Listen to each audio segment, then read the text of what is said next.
Good afternoon, ladies and gentlemen. Welcome into Hoopsville, especially a special lunchtime edition, noon here on the East Coast on this Thursday, March 7th. To our West Coast friends, happy brunch, as it were. Obviously, still got a West Coast team in Claremont Mud Scripps playing in the NCAA tournament. So we welcome all of our friends from SoCal. Good to see you. Finishing up a cup of Java, as it were, as we roll into the Sweet 16 and Elite 8 coming up in Division 3. It is a big weekend, to say the least. And obviously, by the end of this, we will have our Final Fours in men's and women's basketball. It's that important a weekend. As we did on Monday's show, we have got a jam-packed offering today. This is the order. It could change. We may lose a guest. I'll explain in a bit. But here's what we're going to do. Brandon Linton and at least one, maybe two Tufts basketball players will be joining us. Hannah Iverson will join us from UW-Stout. She may or may not have a student athlete with her as well. Then Jeff Gard and Logan Pearson from Wisconsin-Platteville will join us. Brian Morehouse, maybe a player with him as well, from number 12, Hope Women's Basketball. David Hastings and Jeff Hunter from number 5, Keene State will join us. And Kendra Whitehead and Parris Parmer from the number 10, Hardin-Simmons Women's Basketball team will join us. We've got Ryan Scott just on standby in case anything falls through. We need to kill some time on this super packed show. So that's how we're talking to them. Now, here's the trick. We're talking to almost all of them live like we did on Monday. The difference is we picked almost everybody who's traveling. Normally, admittedly, we don't do that. We will pick more host teams on a Thursday prior to travel. But I'll be honest, it was a little tough to stay away from some really good teams. So as a result, well, we went risky. And risky has gotten us where we are now. So lots of choices, certainly with home teams. On the women's side, of course, we could talk to Whitewater or NYU, Bowdoin, and or Rhode Island College. We wanted to talk to the institutions we're talking to because we found their stories to be just as compelling as those others. Of course, on the men's side, we could talk to Trine or Hampton-Sydney, Guilford, or Trinity. But again, we wanted to talk to these other ones for a varying amounts of reasons. I mean, let's be honest, on the case of Tufts side, they knocked off NYU, which is why Randolph-Macon is on the road. We talking to UW-Stout because that's why Transylvania is on the road. They knocked off Carroll. Talking to Platteville because they're just having a tremendous season to this point. They're the only WIAC members remaining. Hope, I think we just have a typical season that I wanted to hear more about, et cetera, et cetera. So everyone's traveling. As a result, we're having to get a little creative with when they get on the show. There are a couple of them who are either tied up with practices and or still on the bus. So if we get them into the show as scheduled is a knock on wood. So bear with us. We'll do our best today to get everybody on. That's why we're unsure if we'll get some student athletes. We're hoping to. We've put one of those interviews in the bag. Wisconsin-Platteville's Jeff Gard and Logan Pearson. We actually recorded earlier this morning. Thanks to them to carve out a little bit of time before their busy schedule. So that's a definite. That one's for sure. And I would say all but two of these guests are pretty much definites. Reminder, we are trying to fundraise for the program. You all have been amazing in the past in Division 3 of supporting us, and I can't thank you enough for that. We're asking for a little bit more as we pivot into a off season where we hope to really kind of change the conversation about that with our programming, but got to get there, as it were. And so our information's on the screen. You can use Venmo, look up Dave McHugh there. You can use Cash App. It's $DaveMC23. That's how you can get a hold of us there if you so choose. There's also Give Butter, which is an old campaign that we still have active, which has a weird total. Ignore that. You can get that on our show page. We also on our show page have an Amazon wish list. These are both ideas that we could use and ideas that are pie in the sky to help us enhance this studio, but also enhance our remote options, whether we're going to the D3Hoops.com Classic in Las Vegas or we're going to the championships, as we will in a week's time, or something therein. It's just ideas, help enhance things. So You don't have to buy them through Amazon. If you want to use those and buy them somewhere else, feel free and ship them to us. Social medias, you can find us pretty much at D3 Hoopsville everywhere except for Facebook, where it's facebook.com/Hoopsville. Use the hashtag Hoopsville as well. You can email us, hoopsville@d3sports.com. There's an email from someone who emails us often that I've not gotten back to yet regarding the women's bracket and the women's committee, but I will, I'll leave it at that. So, yeah, there you go. Let's see. What else have we got? Obviously, a week from today, this is a Thursday. We will not be on the air on this Thursday next week, because this Thursday next week are the semifinals of both the men's and women's basketball championships. Of course, the women will be at Capitol Center in Columbus, Ohio, and the men will be at the I just blanked. War Memorial Coliseum. Oh, how did I just forget? Allen County. There we go. Allen County Memorial Coliseum. That will be at... those are on Thursday, so that's coming up, which is why we won't be on there. I'll be on the air at the men's semifinals. Looking forward to doing that for NCAA Productions once again. And then we're off on Friday. All the championships now have that day off on Friday. So I know on the NABC side in Fort Wayne, there will be a lot of events going on, including a little cocktail reception, whatever, in the evening. Looking forward to that. We may sit down with, we're working on this with the NABC. I'm a little ahead of the game here, but we may sit down with a bunch of coaches and record some interviews for the post or for the off season with them, little quick snippets on them and so forth. And then, of course, on Saturday, we'll have the championships, and then we'll all travel back Sunday, and we should announce here on Monday, what is that, the 18th, I believe, if I have my calendar correct. Yes, the 18th. We'll be on the air with technically our season wrap-up show. We will talk to both championship teams. We also will be talking to the Jostens winners, and we'll have a wrap-up of the show. But back to the Jostens. The finalists are out. Congratulations to them. It's an incredible list. We'll actually be talking to 3 of them today. Just happened to work out. We booked interviews without knowing who the finalists were. But on the women's side, Claire Brock from Emory, Riley Campbell from Trinity, Connecticut, Brianna Fitzgerald from SUNY New Paltz, Aaliyah Grundall from Wisconsin Whitewater, Lauren Huber from Illinois Wesleyan, Alexandra Curley from Leslie, Parris Parmer from Hardin-Simmons, who we'll talk to hopefully, Cassidy Perry from Gallaudet, Casey Schipfer from Ohio Wesleyan, and Tony Thompson from Occidental.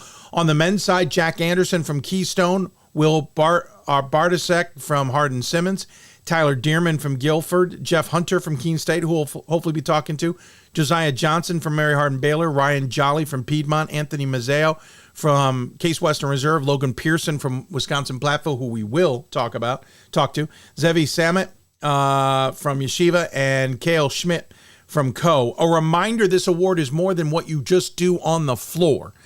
You certainly have to be a pretty good basketball player to be a finalist, but you also have to be a pretty good student athlete, on top of the fact being one who gives back to their community. It is an award, quote unquote, given annually to one men's and one women's Division III basketball player based on their athletic performance, academic achievements, and community service. I'm proud to be on the panel of, I don't know, 30 some odd voters on that. There's also a fan vote. Go to d3hoops.com to vote on the fan vote. You can cast your ballot there, just as you would have for the NABC All-Star vote. That has just wrapped up, and I'm assuming we will hear an answer to that here soon. I'll wait to see if Pat has put that together, when that's coming out. I forgot to coordinate with Pat as to when that will take place. But the voting has concluded, and we'll see who the fans voted in as the last 2 spots into the NABC All-Star Game. Reminder, we won't hear the full roster until like Monday next week, because it is impacted by who gets into the championships, or into the Final Fours, we should say. So we'll get the full roster on Monday, but we'll at least know who the fans voted in to the All-Star Game. Certainly a tough vote. There were a lot of really good players there to choose from, and I hope you took advantage of that vote. Lots going on. It might be the penultimate week of the Division III basketball season, and we may be down to our final 32 total teams, 16 on the men, 16 on the women, which, as you realize, means there's 400 plus programs on both the men's and women's sides individually that are no longer in these conversations.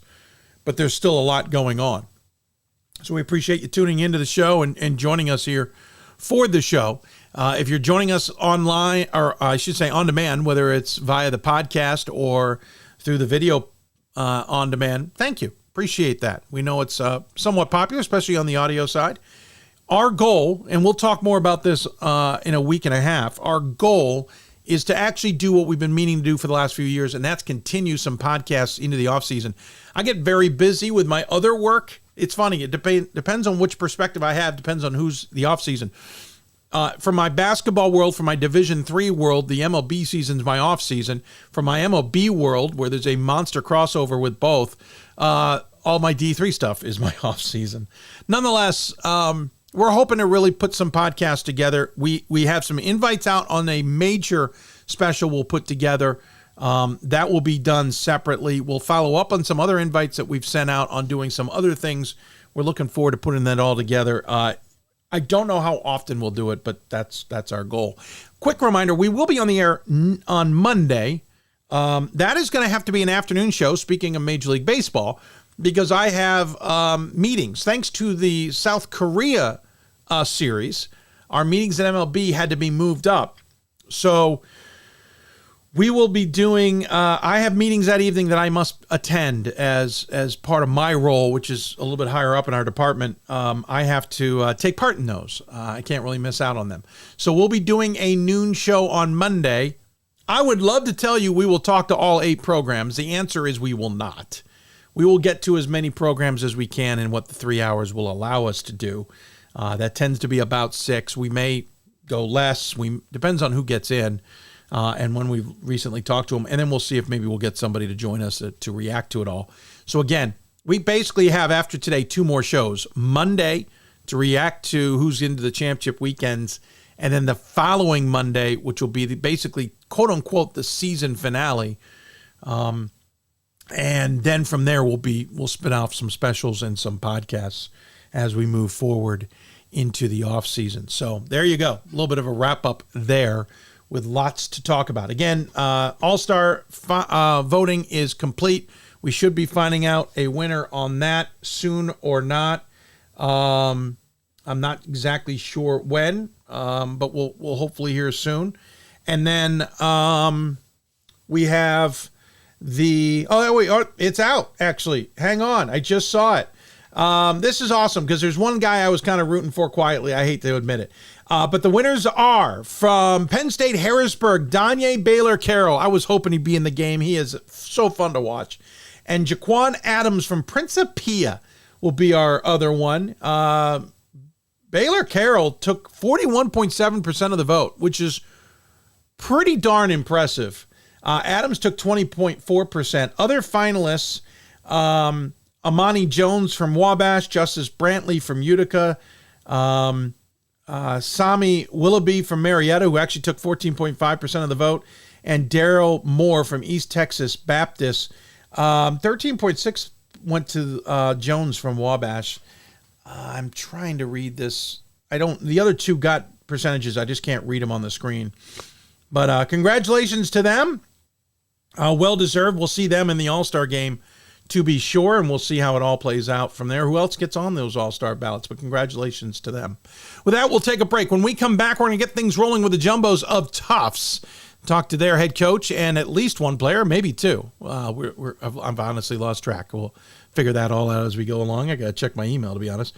You're listening to Hoopsville, presented by D3Hoops.com from the NABC Studios, and thanks to our partners at Sport Tours International. Tufts Jumbos coming up here on The Big Show. The National Association of Basketball Coaches is the nation's premier professional development and advocacy organization for basketball coaches at every level. The NABC strives to serve as the voice for coaches on national issues while advancing the core value of leadership, service, advocacy, education, and inclusion. To learn more about the NABC and to become a member, visit NABC.com and follow the NABC on social media at NABC1927. That's NABC.com or NABC1927 on social media.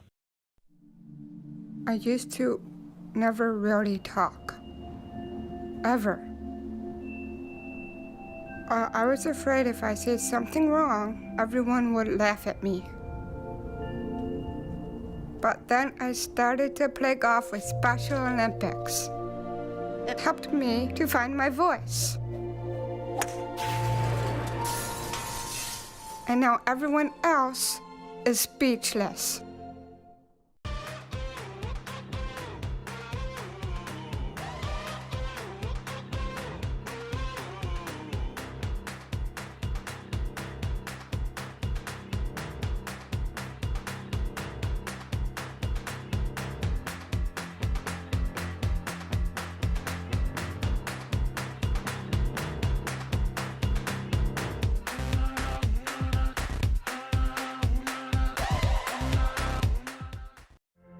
Football has taught me a lot throughout my life.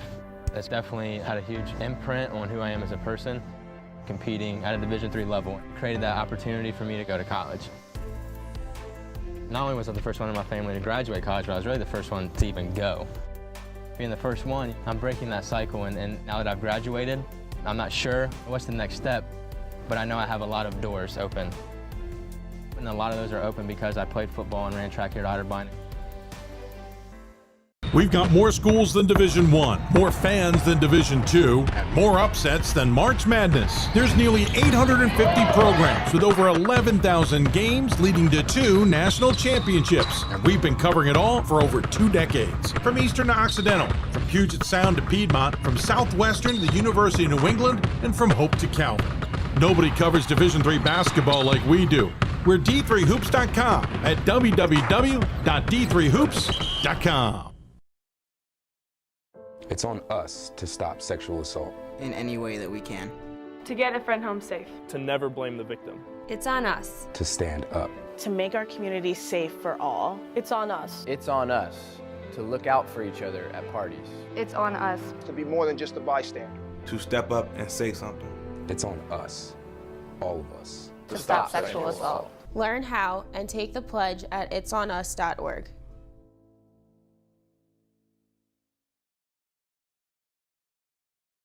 If I lose, I'll respond with respect.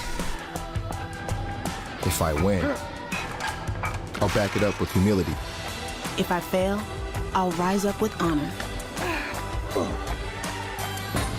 It's tough for us to put it all on the line. Don't undo my hard work with poor sportsmanship. Respect. It's the name of the game. Coach of the Year, Administrator of the Year, All-America Team, Wade Trophy. The WBCA doesn't just honor coaches, but players, administrators, and much more. The WBCA strives to honor those who have contributed to the advancement of women's basketball. Celebrate the present, honor the past, look to the future.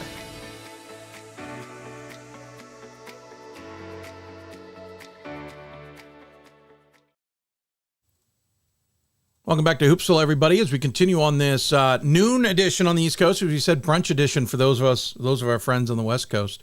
A little ode to Wimbledon, you know. Join them for the championships. Anyway, I digress. Talking basketball in Division III, and we're talking about teams that are moving on. Of course, a lot of the conversation in the last week, or really, I guess since Sunday, has been who's hosting and why. Well, on the men's side, 2 of the top seeds are not hosting, thanks in part to some big wins that maybe were expected, maybe weren't. I think on this side, depends on your perspective. It's easier to get Randolph-Macon to Trinity along with Tufts and fly another team in than it is to fly 2 teams to Randolph-Macon, including this team, because they knocked off NYU and kind of blew things up.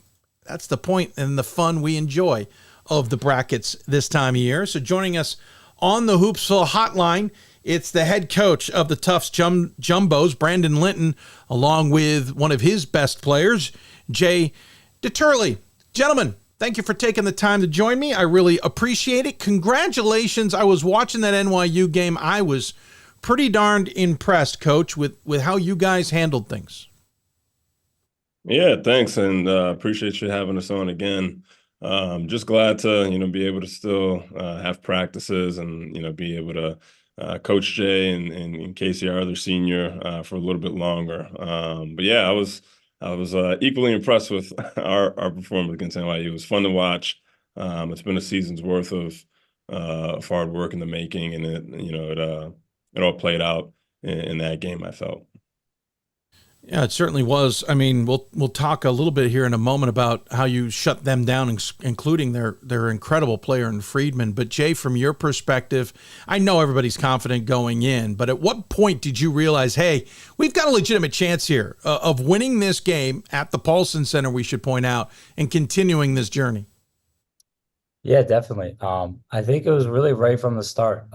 Like, we were lucky. We had a ton of friends and family there. We had a lot of support from our alumni. So like, we got our first couple of buckets. We kind of felt our footing like right off the bat. And just from there, we were confident. We were confident from the start. Obviously, we had a good game plan going in. We knew they were a very talented team. But we trust our preparation. We trust our work, and we were ready to go from the jump. Well, it was the jump that I think was so key to that. You certainly didn't get down and have to dig yourselves out of a hole, which against any team on the road is going to be a little bit tougher. I'm curious, we'll start with Jay here because I want your perspective before I get the coach speak a little bit. How did you guys attack Friedman in particular? Because he's the kind of guy who can take over that game while still getting the rest of his team involved, which means it's more dangerous. They can really get rolling. So how did you guys kind of contain him, or did you choose not to? Definitely. Like, we know how talented he was. We had the scout on him. We watched him the night before, I think, go for about 30 points. Super talented player, but we also know how good our defense can be. And it kind of starts with my fellow senior, Casey McLaren. Like, he's one of the best defenders I've ever been around. I hate when he guards me at practice because it usually means I'm not having too good of a day. So it starts with him, really. Like, we're confident that he's going to take out their best player. And then we're so lucky to have a guy like Josh Bernstein too behind us. It makes it a little bit easier to fly out at shooters because we're just funneling him into the big men. But we just work all together as a unit. We do shell drill every day. We do one-on-one defense every day. So it's really just a testament to the work we put in all season. And, we think we can stop anybody. We got the guys for it. That's certainly what it seemed like when we were watching. Brandon, from your perspective, did you guys have that specific game plan for him, or was it more team related? Oh, it was a little bit of both, honestly. And one of the biggest things too is we just have such a competitive group. I think in a weird way, it helped being able to watch Spencer Freeman just put on a show the night before. Because I think there's a healthy dose of both. I think guys were like, what the heck is this? But also, it helped. It helped spark the competitive juice that our guys all have, and they were excited for a challenge. I think anytime this group has been posed with a challenge, they've always responded. So it was collectively as a group. Jay mentioned Casey, John Medley, other guys that we've thrown on them. We have some individuals that are pretty talented in that area too, but you don't do anything like that to a great player and a great team like NYU without a collective approach. So that's all it really was that was baked into that. Well, to that point, you had to get past Stockton prior to that. Of course, Stockton, a bit of a surprise team in the tournament. They were the one who caught all the attention. And that was a rather interesting game because I remember tuning in at one point going, Stockton's playing better than I expected. Tufts is not playing as well as I thought. It was a much lower scoring affair than I expected that one to be. Brandon, did that play into your hand that it was low scoring, or did you guys have to make some significant adjustments during that game to win it by 4, 59-55?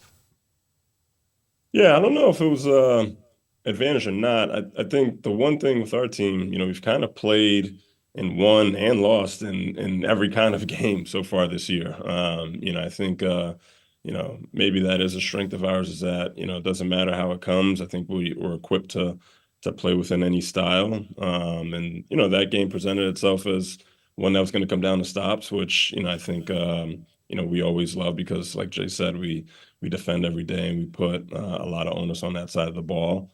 And that was another game too where, we were running into a great talented scorer and we did a good job on him. And some other guys were able to get some stuff going. They did a great job. I mean, Coach Bittner and those guys are in the NCAA tournament every year, advancing every year, winning games. So, to beat a team, I know there was a lot of fanfare about them coming in resume-wise, but that league that they come from is as good as any in the country.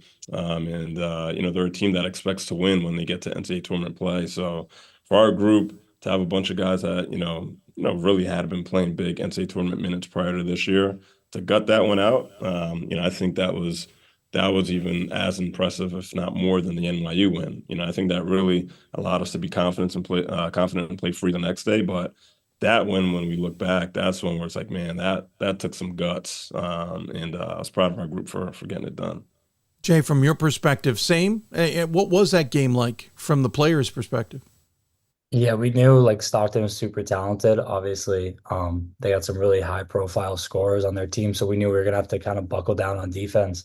But it was just a grinded out type of win. Like Coach said, like nothing about that game was easy. Like we knew we had to kind of strap up on the defensive end, especially towards the end. Under 10 minutes, I think we were down by 7 with about like 8 minutes left, and we knew like we weren't going to win it on offense at that point. And we all just kind of dug our heels in on defense. And like I said, it started with Casey on the ball, started with John Medley, guys like Kai Champion. We set the tone on defense, and then when we do that, our offense usually tends to open up a little bit. We play a little bit more free on that end too. You guys had an interesting season, Coach. When you and I talked, you guys are off on a tear. You're undefeated at the time. You finished basically the 2023 portion 12-1. We're counting one game in the 2024 portion of that. You got a win over Emmanuel on the 7th to make up for the loss against Cal Lou 2 games prior. So you're off to a 12-1 start, but then felt like things kind of came unglued a little bit. Lost 3 of 4 to Connecticut College, Emerson, Hamilton, obviously in conference with a win over Emmanuel. And you were 4-4 through 8. You got wins over Bates, Middlebury, and Williams, but you had a loss to Colby. And even down the stretch, you had 2 more losses in 5 games. Admittedly, not what we had seen in the first half. I'm curious, Brandon, from your perspective, what was the difference in the 2 halves? Was it simply because it was conference play? And how have you guys kind of righted the ship, at least from an outside perspective? Yeah, well, I'll be honest with you. If we don't win this week, and I'm not coming back on this show because I think it was the McHugh curse. We came on here and everything was good, and sure, a whole month later. Sure, go ahead. No, it's a great question. Obviously, I think it's a little bit of everything. I think we had some unfortunate luck with some injuries that we had to weather. All throughout kind of that middle portion after Christmas. There was some performance stuff that, we just weren't either doing well or paying the same attention to, both player and staff wise. And, there was a little bit of, I think, like I mentioned at the start, we had a brand new starting 5 this year. We knew, coming into the season how talented that we'd be. But we were an unknown to a lot of people. And I think, the combination of us being a pretty good team and being unknown helped us in the first semester.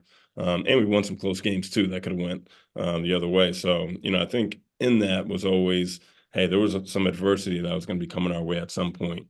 And we met that after Christmas. And, once we were able to kind of regain our footing, learn from stuff, get better, then I think we were able to just continue on and, continue being the team that we set out to be at the beginning of the year. And I think all that, has helped to date so far with us playing in tournament play and, have been exposed to a lot of different scenarios. Kind of haven't taken that big gut punch of disappointment already this year, has almost made us not as afraid of it. So we're just playing free. We're just trying to compete. We're just trying to maximize the time that we have with each other. We understand how good we are, but we're not afraid of the failure and the adversity because we've seen the worst so far this year for our group, and now we just want to play to our best and let the chips fall where they may. Jay, from your perspective, again, great 12-1 start, but you play 7-6 down the stretch before the NCAA tournament. Being a student athlete myself, that can get to your head. You got to fight harder sometimes to keep it out of your head. and not have it unglue the team and kind of fray the edges and all of that. You don't win the conference championship. Like things that maybe at midseason you thought this is a possibility are not happening. Granted, make the NCAA tournament, that's great, but how do you as a team keep that from really just disintegrating, which to what we talked about earlier, the Stockton game, you just come apart. How does that as a team mentally and as a unit keep you guys together? Yeah, I think it's a testament to what every guy on this team has kind of been through in their basketball career. You know, everybody on the team 1 through 17 has been through adversity, whether it be like in high school with recruiting, or even in college, just like the natural adversity of being on a college team with a lot of other talented guys not getting the playing time that you want or think you deserve. We've all been through the roller coaster of how hard college basketball can be. And I think we all knew that this season wasn't going to be an adversity-free season. We never thought we were just going to go and win every game. Every game was going to be easy. And I think we're glad that we didn't. Like, obviously, the 12-1 start was great. But we learned a lot about ourselves, probably more about ourselves through that tough stretch during the conference play.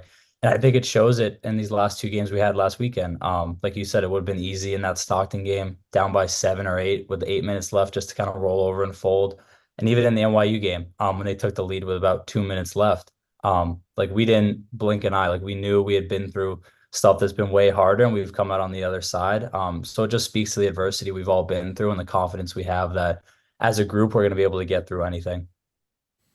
Certainly can appreciate that. I would argue, yes, sometimes the losses teach us more about anything than the wins. The wins, sometimes you don't appreciate really what they're telling you. Jay, I want your perspective on the rest of this team. You talked about them in a general sense. I want them specific, if you don't mind, starting with Scott Gemesi. Double-double for this guy, 13.4 points a game, 11 rebounds a contest. Certainly, what's crazy is he's second on the team in assists as well. I think he's second to you, actually. You're the team's leading assist guy. Talk to me about him. Talk about the rest of these guys on an individual basis, if you don't mind. Take a moment and give us a sense of who these guys are that you're going to battle with every game and what makes them special. Yeah, I mean, just starting with Scott, like he sets the tone for us. He's one of the hardest workers I've been around. You said I'm the assist leader. He makes my life a lot easier. I kind of just give the ball to him in the middle of the floor, and he usually does the job from there. So it makes my life a lot easier. But he sets the tone. Like he's a hard worker. He shows up every single day ready to compete. And it's good when you see like your best player going every single day as hard as he can. And then other guys around him too, like Josh. Like we have a young team. We know that. Between like James, Josh, and Scott being in the starting lineup as sophomores. And then you got guys like John coming off the bench as a freshman, making a big impact. We're a young team, but we've also been competing every single day since September. And we have such a talented team, 1 through 17. Like every single guy on this team can go. And we're just very unselfish. Like there are a lot of guys on this team that are probably deserving of a lot more minutes and a lot more playing time that they're not getting, and they're not getting the recognition they deserve. But every single day at practice, they're in there competing, kicking our butts in scout team, getting us ready for the weekend. So it's not just the guys you see that kind of show up in the box score that make an impact on this team. It's truly like a whole team effort, 1 through 17. Brandon, anything he missed? No, man, Jay could be doing my job a lot of days, man. So he hit it spot on right there. And it makes our job as coaches easy to have talented guys, but also guys that that get it too. So no, I couldn't add anything else. I did notice his dream job is being an NBA coach, so I can see the relation then in the connection there. I also noticed, by the way, he said his pregame superstition is 3 socks. Huh? It's just something I started back in high school. I don't know. It's something about just the comfort level of it. I like being comfortable in my shoes. So I wear 3 socks on either foot. Jay, I've worn 2 in soccer because you wear your base sock, then you put your shin guard on, then you wear a second one. And for me, I had to fill in my cleat because I have narrow feet. So I get it, but a third just seems overkill to me. It's been working for me. So well, true. It's too late to switch up now. No, you're right. Yeah. You're not the first person to ask me about it either. So I've answered this question before. Well, when you put it on your bio, It's easy to read. I do agree, by the way, favorite spot on campus, hot tub. Definitely better than the ice tub. That's for sure. You won't catch me in an ice bath. Brandon, any superstitions we should know about you? I don't see any in your bio write-up. Honestly, I'm a tough guy. My superstition is that I can't be superstitious. I got to change up stuff, so that might be it. But nothing as wacky as 3 socks or anything like that. Yeah, I was talking to a player from my alma mater last night, unrelated, and he said he swears his coach wore the same quarter zip every single game after they got a big win. And I looked at him and said, I can kind of understand. I really can. I get it. Guys, obviously big game ahead. Interesting enough, you're at Trinity to play this game.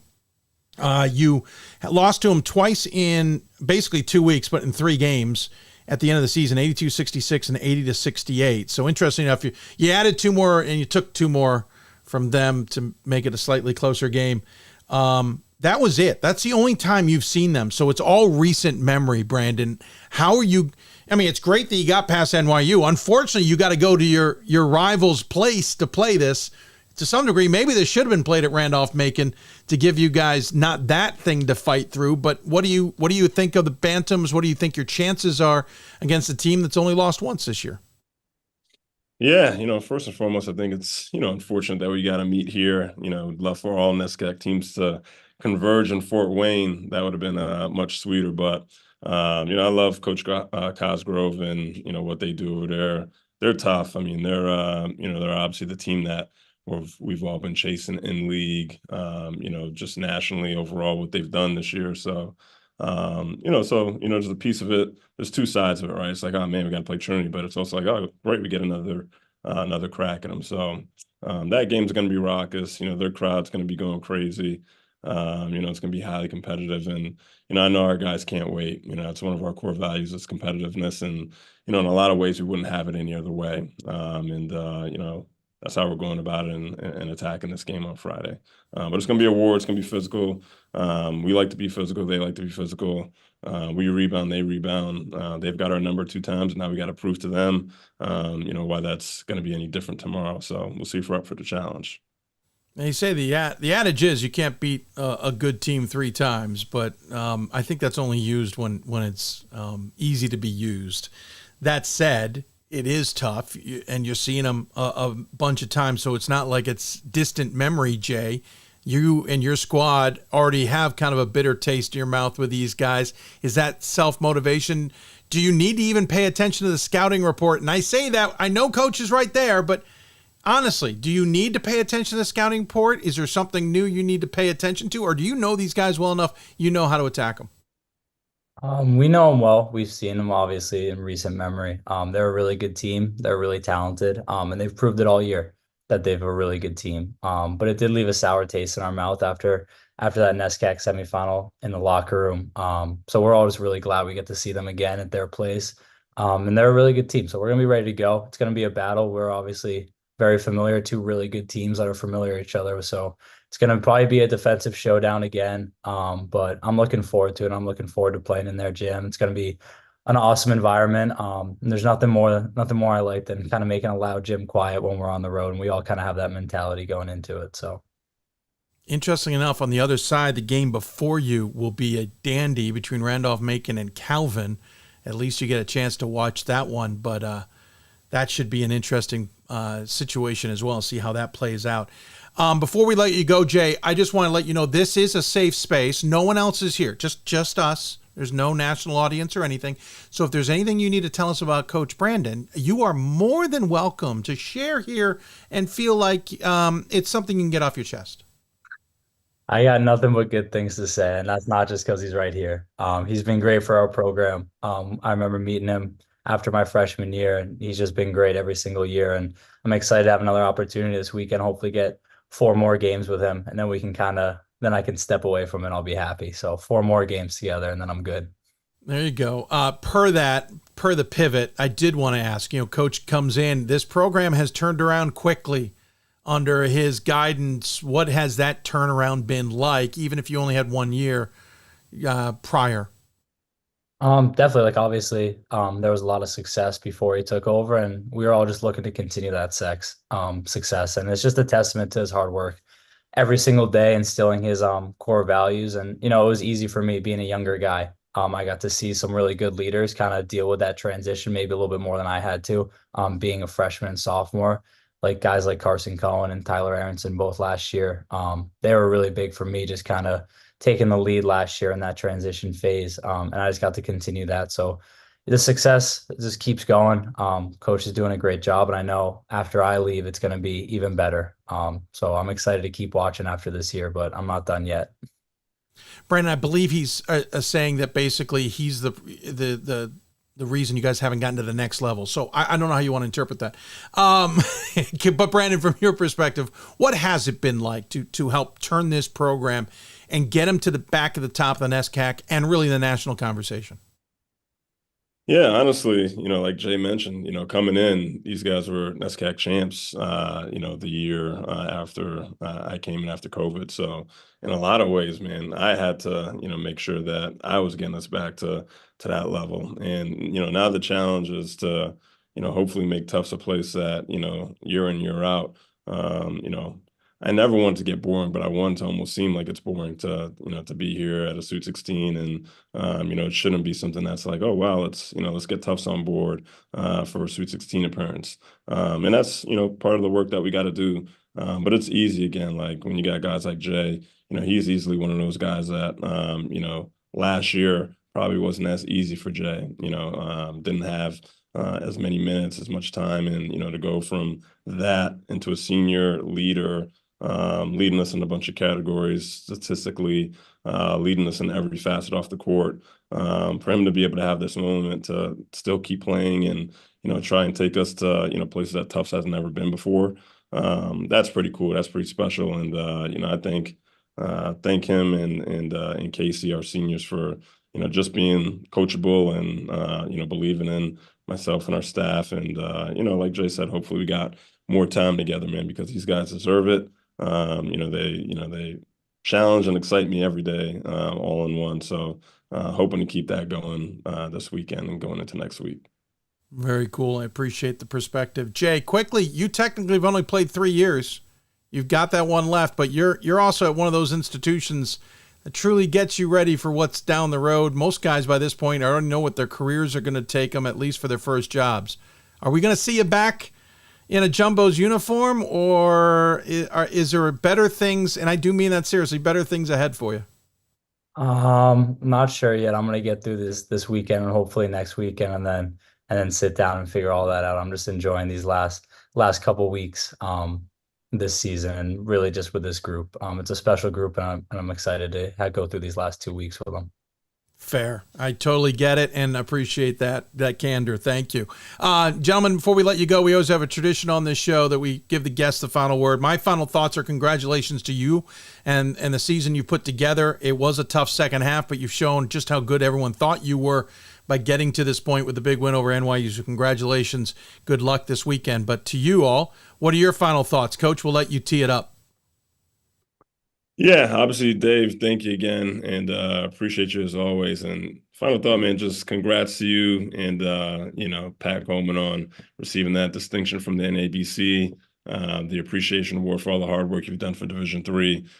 This is pretty cool, man, that we get the kind of attention and we get to do things like this, and people tune in all over the country to care about D3 basketball. And we appreciate you, man. Thank you so much. Hopefully we could provide an awesome game tomorrow and give you guys some more stuff to talk about and tweet about. But we appreciate you, and we hope to keep making D3 Hoops proud. Thank you, Brandon. I appreciate that. Coaches like yourself help make the job a little bit easier, and I thank you and the coaches for that as well. Jay, your final thoughts. Yeah, I'll just echo what Coach said.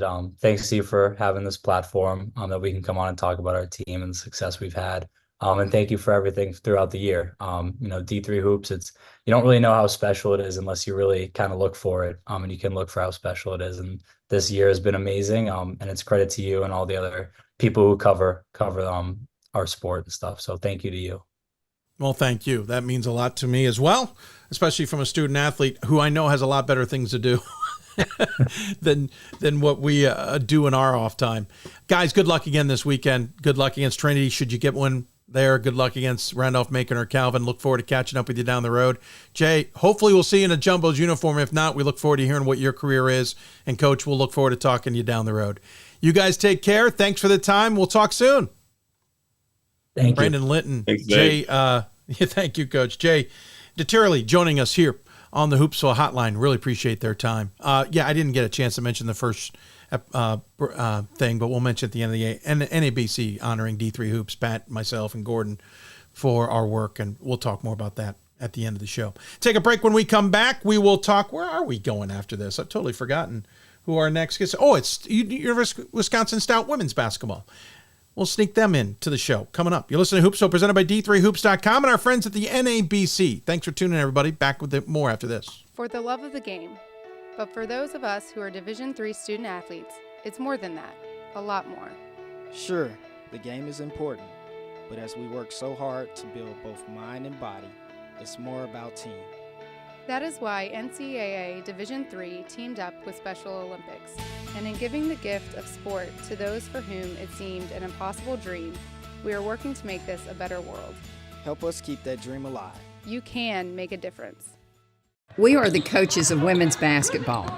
We are leaders and teachers, dreamers and winners. We are professionals who conduct ourselves ethically and with integrity. We place the education, safety, and well-being of the athletes we coach above all else and teach them the fundamental values they need to succeed in life. We are coaches united for the good of our game and those who play it. We are the WBCA.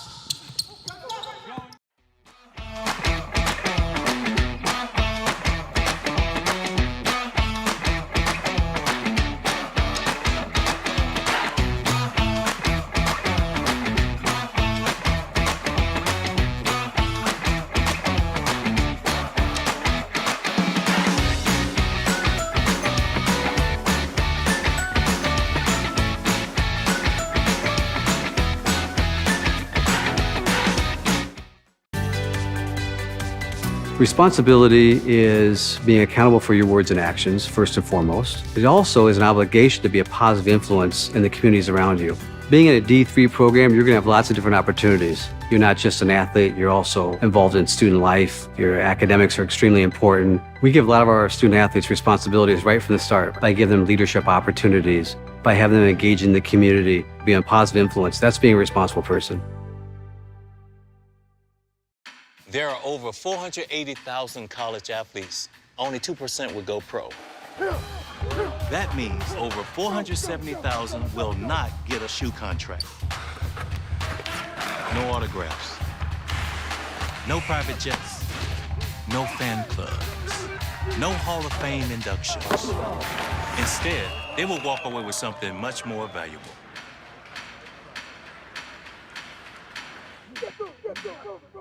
We've got more schools than Division I, more fans than Division II, and more upsets than March Madness. There's nearly 850 programs with over 11,000 games leading to 2 national championships. And we've been covering it all for over 2 decades. From Eastern to Occidental, from Puget Sound to Piedmont, from Southwestern to the University of New England, and from Hope to Calvin. Nobody covers Division III basketball like we do. We're D3Hoops.com at www.d3hoops.com. I did receive a non-athletic scholarship upon entering school. I got the presidential scholarship, which was huge for me. I think there's more opportunities for academic scholarships in Division III. I did receive academic scholarships. Just being involved on campus, being a leader, all those things combined kind of get me recognized. It's a great experience for me.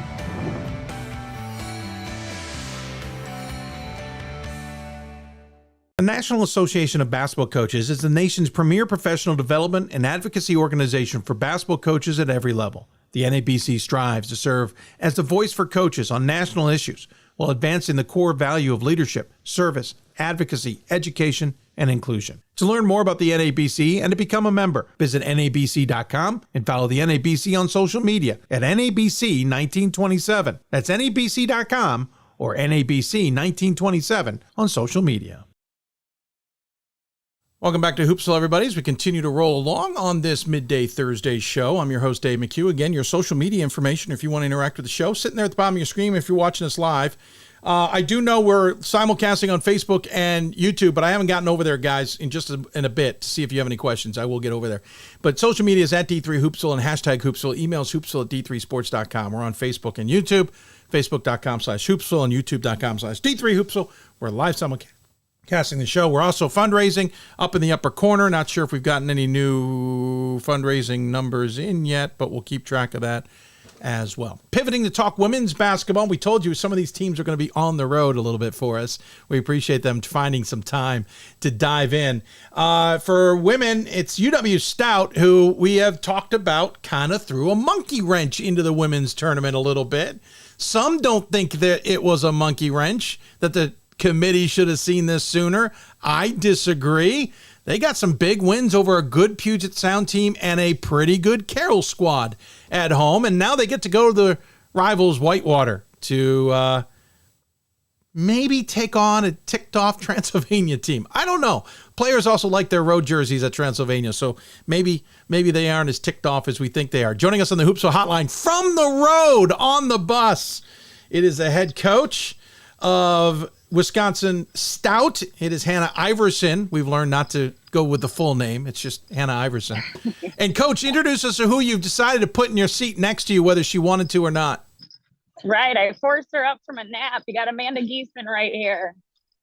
That's so brilliant. It's not even funny.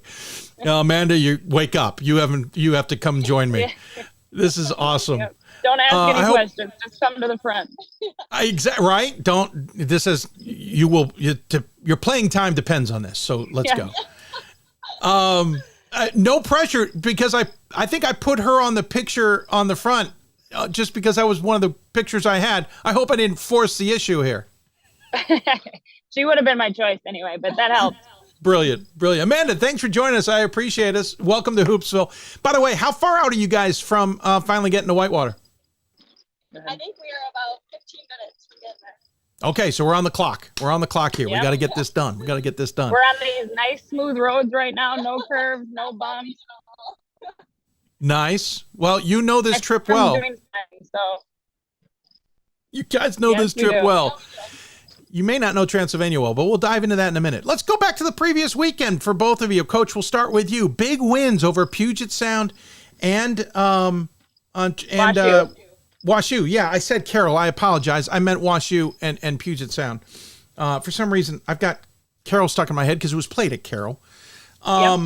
Obviously, the win over WashU was huge because that's the momentum swing, but it's also a really good UAA team. You win that one by 10. We'll get to the Puget Sound game in a bit, which was a little bit of a bigger margin. But, Coach, that WashU game felt like kind of the linchpin. Yeah, it did. And I think that was just an awesome first-round NCAA tournament game. Carroll did an awesome job hosting, had a beautiful environment for our girls to play in. Our fans traveled phenomenally. And the gym was loud. The environment was exactly what you'd want for a Blue Dot game. And because of that, I think our girls kept that edge and that competitiveness and that little bit of confidence that we've taken from the last part of our season and rolled right in to play a really good WashU team. Amanda, from your perspective, what was that first game like? You listen, you come in getting big wins over Whitewater and Oshkosh, which pretty much punches your ticket to get into the tournament. Who knows if you could get in as the at-large. My memory doesn't go back that far anymore. But you get huge wins over Whitewater by 10 and over Oshkosh by 8, both on the road. Now you're traveling again, and you're taking on a big UAA team. What was that game like from the student-athlete perspective? It was definitely very exciting. Obviously, we had some confidence coming in from our conference tournament with those 2 huge wins that you just said. But I think, none of us have played in the NCAA tournament before, so it was obviously a little bit of nerves, but once we kind of got used to it, it was a great first game and a great confidence boost going forward. Coach, from your perspective, yeah, you've got this great Whitewater team and you got this great Oshkosh team. Does that kind of prep you for taking on then a really good WashU team, considering the fact the other 2 are also still in the tournament? Right. I think what the WIAC prepares us for is a double-edged sword. We play teams at this caliber, top 25 teams, a ton of the times throughout our season. We're playing high-level games for the entire conference play. Now, that does a ton in prepping you to see tough teams night in and night out. It also battle tests you for close games, being able to play within 5 points, within 10 points, and being able to kind of stick to your game plan when the pressure's on. And I think it also, on the other side of it, it bangs you up. I think a lot of those other conferences, when you got 1 or 2 tough matches within your conference before you hit the tournament, that's not what the WIAC's about. And I think the physicality of our league and just the high caliber of top to bottom really get you ready for a situation like this. And I think that the run that these 3 WIAC teams have made this year and the WIAC has made throughout the NCAA tournament is really kind of telling in itself. Yeah, no, agreed. It's certainly, I mean, to have 3 teams still dancing. Of course, unfortunately, not all 3 can get to the Final Four. Right. We're going to have to at least eliminate one this weekend. But it is impressive considering I think when we turned into the season midway, everyone's like, this is Whitewater's show. Everybody else is just maybe going to be in a position to maybe get in a large, like there was a lot of unknowns. Amanda, from a student athlete perspective, I know you don't get distracted by all of that. I know you're all about just what the next game is and who your opponents are, et cetera. But when you were in the middle of conference play, or even when you were pivoting into it, what was the feeling like? Was it similar? This is Whitewater's conference right now. They're playing so well, or did you all feel like, no, we've got just as good a chance? I think there was definitely a stint where it was a little bit, I don't want to say scary, but it was a little bit nerve-wracking and unknown from the team's perspective, just because we kind of went through a little streak where we were lacking confidence. We weren't necessarily playing, the basketball that we've been playing now. But I think it definitely, once we pivoted around and we got towards our kind of win streak that we're on now, it was definitely a lot more encouraging. And it was like, it's not like our show anymore. It's all of us. We've been racing. Yeah.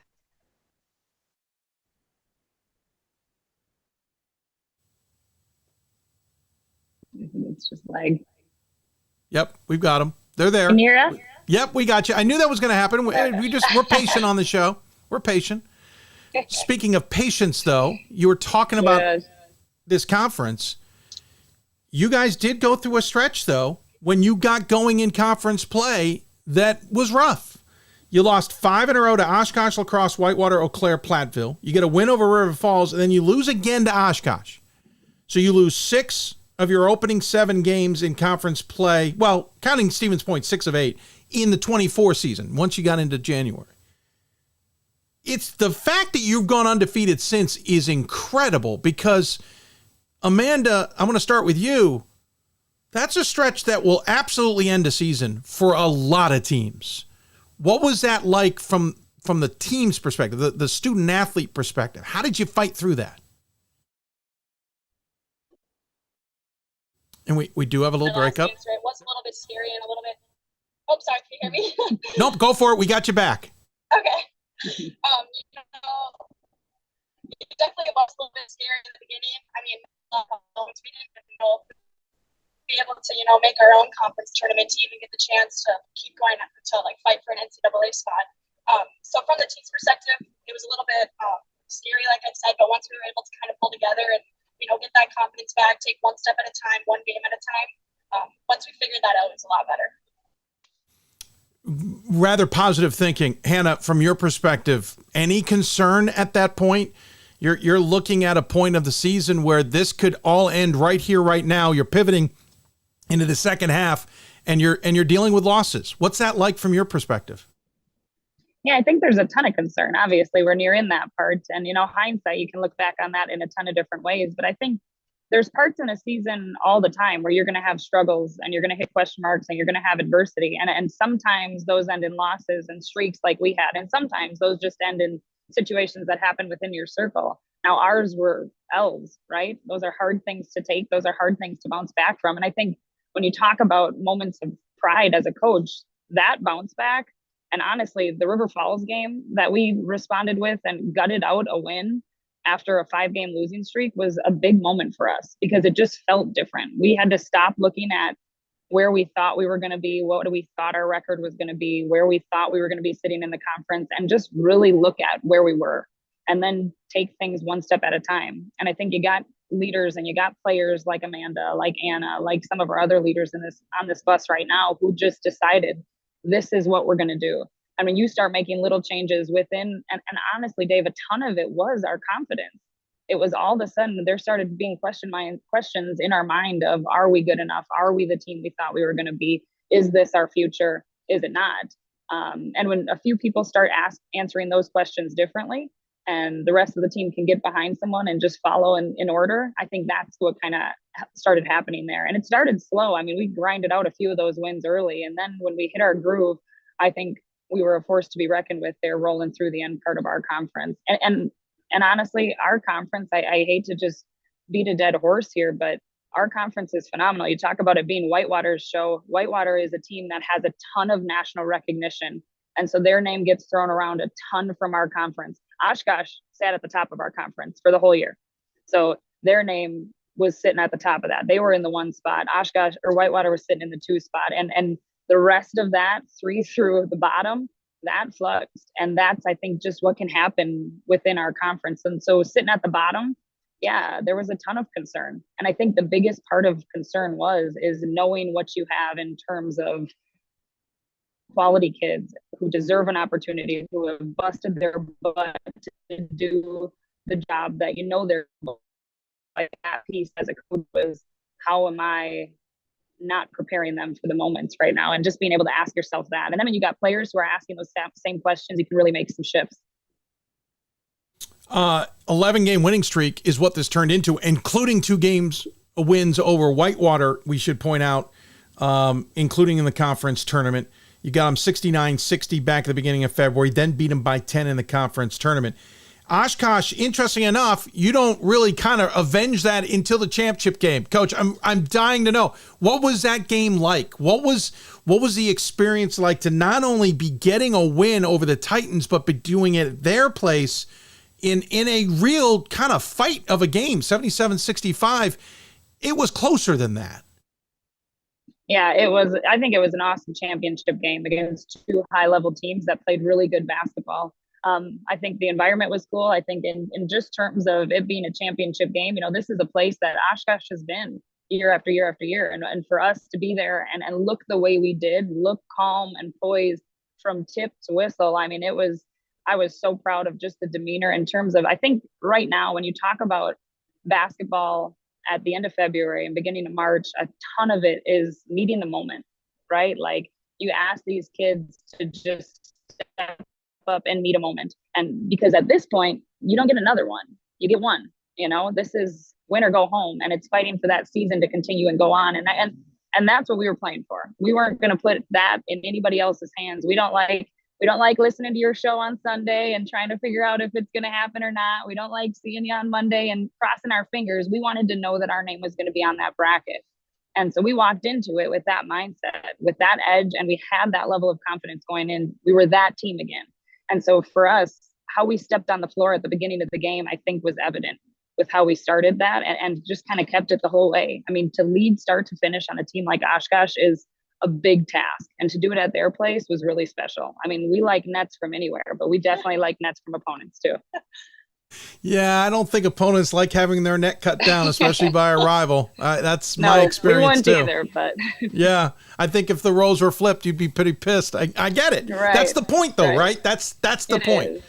And I think the cool thing too about sports at this point is it adds a level of humanity. Like, every team knows what you're putting in at this point in your season, what you've given, what you've sacrificed, what you've asked of these guys, what you've given to everybody on this bus, from coaches to players to athletic training staff to everyone in between.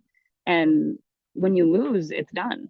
So even when you walk away feeling really good, you have a sense of humanity to know what the other side is going through. And I think that is a big part of right now, right here, right now. I mean, there's 16 teams left still doing what we love to do. And that is a thing we are very honored and humbled to be a part of.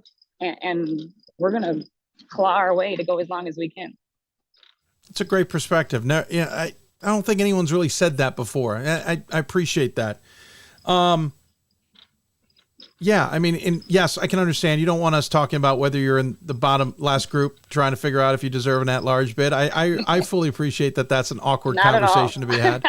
Someday we're going to get 6 hours you dive into it, but I don't like when you have to discuss our future. Yeah, don't talk to my family about it. They don't see me for like 2 weeks. Hey, Amanda, give me a sense of your team. Reagan Sorensen leads the team, 18.6 points a game, 8.3 rebounds per contest. I think fourth on the team in assists. First on the team in steals, amazingly enough. You're second on the team in scoring. Lexi Wagner's third. Amanda Much is fourth. We should point out Sam Schaefer, who has over 100 assists this season. Tell me a little bit about the players from your perspective. Who are your teammates? I think our team is so special just because of how many, threats we have on offense. As you said, I mean, we have 4 people averaging double figures. Like, that is so special about our team. We don't just have one person that a team has to scout. We have so many people that can show up in a given night and, go off. I think when it comes to players like Reagan and players like Hannah, like, those are such energy kids that can completely shift a game. I mean, if we're down, if we're up, we look to them to, make things happen. They're our go-to kids, and that makes, a team so special to have more than one. You look at players like Sam, who are so, unselfish with the basketball. She's getting in there and making things happen. And I think that's they're going to, and that's why we were to have 4 or 5 kids that are averaging double figures, because of everyone on the team buying in and doing it for each other. So I think we're very hard to install it, as you can see from that. But I think it makes us so special and a very hard team to play. Great perspective. I appreciate that. We get in the audio in case anybody's curious. The video, that's okay. Video's a second priority on a podcast, so it's all good. Coach, pivot though. Amanda didn't talk about herself. Tell me about her. Yeah, Amanda's special. I mean, Amanda's one of those kids that you dream about coaching, where you say one thing once and she's got it locked. You're not coming back and saying, hey, I said this time before. I mean, Amanda, she's the kid who, when we put a set in for opposing team, we walk through a set. Amanda's usually the one that explains to the entire team our guard. And she's the 5 for us. So to have that from that position is really special. She can guard a point guard. She can guard a block kid, win a block battle. She can shoot the 3. She can take you off the dribble. She added a ton to her game this year. I think last year she was more one-dimensional with her attack off the dribble. And this year she's been able to go both ways. And I think she's a matchup nightmare. I mean, if you want to guard her with a true 5, we're going to stretch you to if you want to get undersized with her, we're going to throw her on the block. And I think she is just able to make decisions that are going to put our team in the best position to be successful. And then you surround her with other playmakers, and it's really hard to decide who you want to guard who when you're trying to look at our matchup across the floor. Talking with Hannah Iverson, the head coach of Wisconsin-Stout, and Amanda Geeson. They are on the bus heading to Whitewater. So we have a frozen video, but we're hearing them. So that's all that I care about. We want to hear from them. And they got them back for a moment. We got them back. We're good. Oh, no, we're good. Love this. Frozen it's video okay. Is terrifying, because if you get it in a bad frame, it's not good. Yeah, I understand. Listen, this is part of the reality with this system. We understand. We appreciate you finding time on the bus. I'll try and cut this off before you get closer to Whitewater, where you got to focus on getting off the bus. But let's pivot to Transylvania quickly, Coach. You're playing the defending national champs, winners of 62 in a row. Maybe a little ticked off that they're not at home. We're playing. That's a little tongue-in-cheek. But still, you got to play them somewhere. You're either playing them at their place or you're playing them here. That was the way the bracket was designed. What do you expect from the Pioneers? Yeah, I think they're a phenomenal basketball team. I mean, the record does a ton. You can see exactly what they've been able to do. But the nice thing about these games is just what I said before. It's a whole new world. Every game's a new life. They're 0-0 and we're 0-0. So nobody's walking in with any advantage. It's 2 very deserving teams playing in a basketball game. And that's how we're approaching it. We're not going to make them any bigger than they need to be, and they shouldn't do the same to us. I mean, I think it's a place where we feel like we are warranted to be. We think we are a team that deserves to be in the Sweet 16, and we are going to go approach this game like we've approached everyone here in the last part of our season, with confidence, with an edge, understanding who we are and what we bring to a basketball floor. And I think that's where it's played is definitely nice for us. We're excited. We got a fan bus coming. All of our parents are coming. We're excited for the energy. We've been to Whitewater before. We know the trip, we know the drive. All of those things do add a dynamic that makes it more comfortable for us. So yeah, we were happy to hear it was in Wisconsin. I understand Transylvania's frustration in your favor in the past. Sometimes that's together maybe 2 seasons. The game. Little break up there, but we do. Is an amazing There they are. thing. Yep, we got you. I appreciate it. Yeah. Yep. Yeah, we know. Yeah, you get the frustration, but at least someone's got to play somewhere. You're playing them here, and this is how it's going to have to break out. You got to win the game no matter where it's played. Amanda, quickly, your thoughts on the Pioneers. Basically Coach Iverson covered it, but I think that we're very excited. We're going into it with a lot of confidence coming off this winning streak that we have right now. And, we're just not ready to be done. We're fighting to keep going, fighting for our season to continue to play, fighting to be the final 8 teams in D3. So I think that we're super excited and we're ready to play. Well, hey, I appreciate you all. I know you're got more pressing matters to get to now, so I'll let you go. Though we always have a tradition where we give the guests the final word, so I do want to sneak that in if we can. Coach, we'll start with you. Any final thoughts you want to share with those who may be tuned in?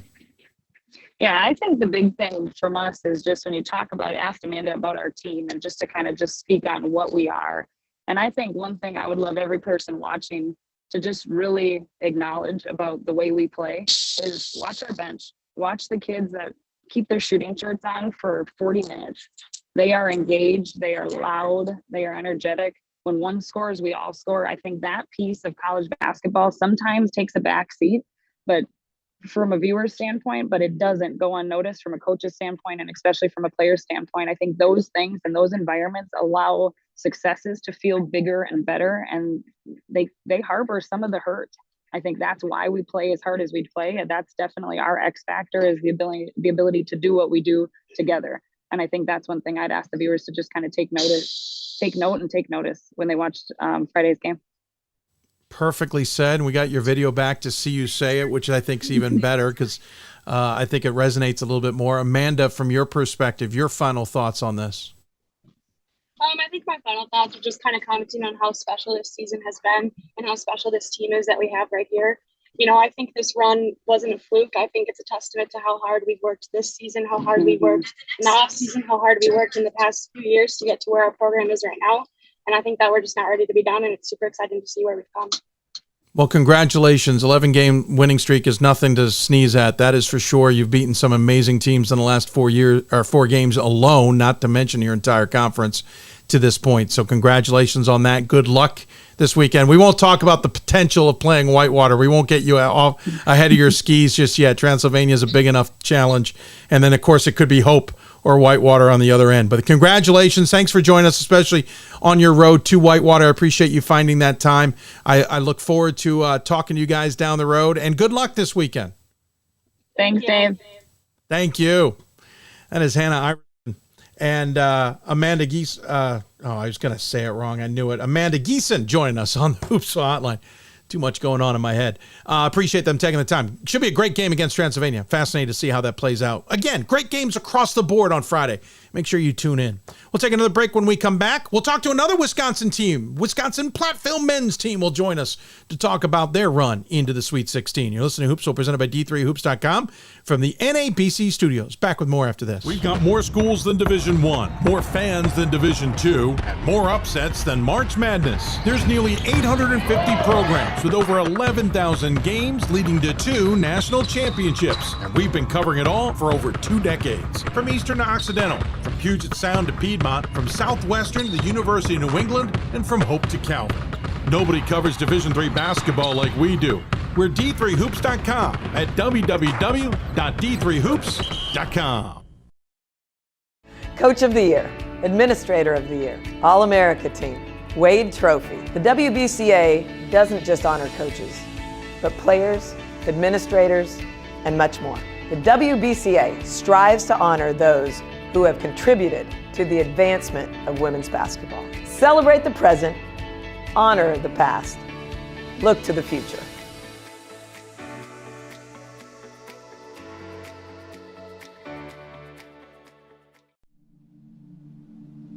I used to never really talk. Ever.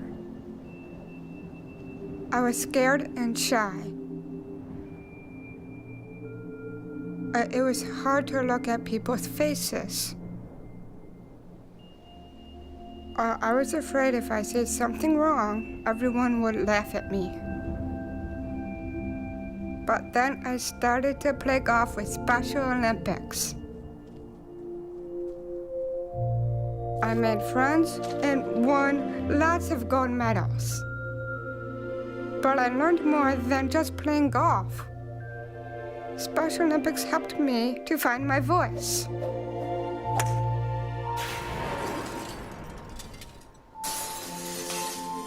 And now everyone else is speechless. Division III allows you to give yourself to other things. Having that free time allows me to pursue the things that I want to pursue. Division III athletics affords students the opportunity to, engage in the other interests in their campus and in their lives outside of that sport. It allows you to just be able to do everything you want to do. I wouldn't change it for the world.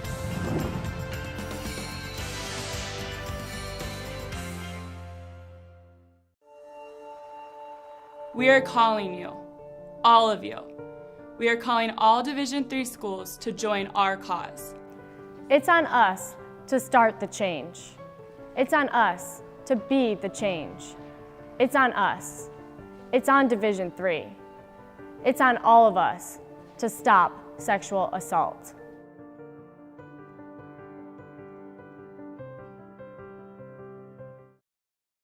Welcome back to Hoopsville, everybody. As we continue on this Thursday show, great conversation there with the Stout women as they make their way to Whitewater. I appreciate these teams who are traveling, finding times to get into the show, even if they are on the road. So tip of the hat to them. I hope you at least could hear most of that. Great insight from them all. Let's pivot, talk to another Wisconsin team, the Wisconsin Whitewater Platteville men's basketball team, still playing. Their schedule busy as always as well, which meant we had to talk to them ahead of schedule today. What does it mean to them to be in the NCAA tournament at this juncture and the way they are playing, especially hitting the road for some tough opponents after some big wins this previous weekend? Again, talked to them earlier today about it all. Now joining us on the Hoopsville Hotline, it is the head coach and one of his star students. It is Gard Logan Pearson from Wisconsin Platteville. Coach and Logan, thank you so much for joining me. I really appreciate it, especially carving some time out of a busy weekend. Appreciate it, Dave. Thank you. So, yeah, busy weekend. Not a bad thing to have at this point in the season, Coach. This is what everybody strives for, right? You're into the second weekend.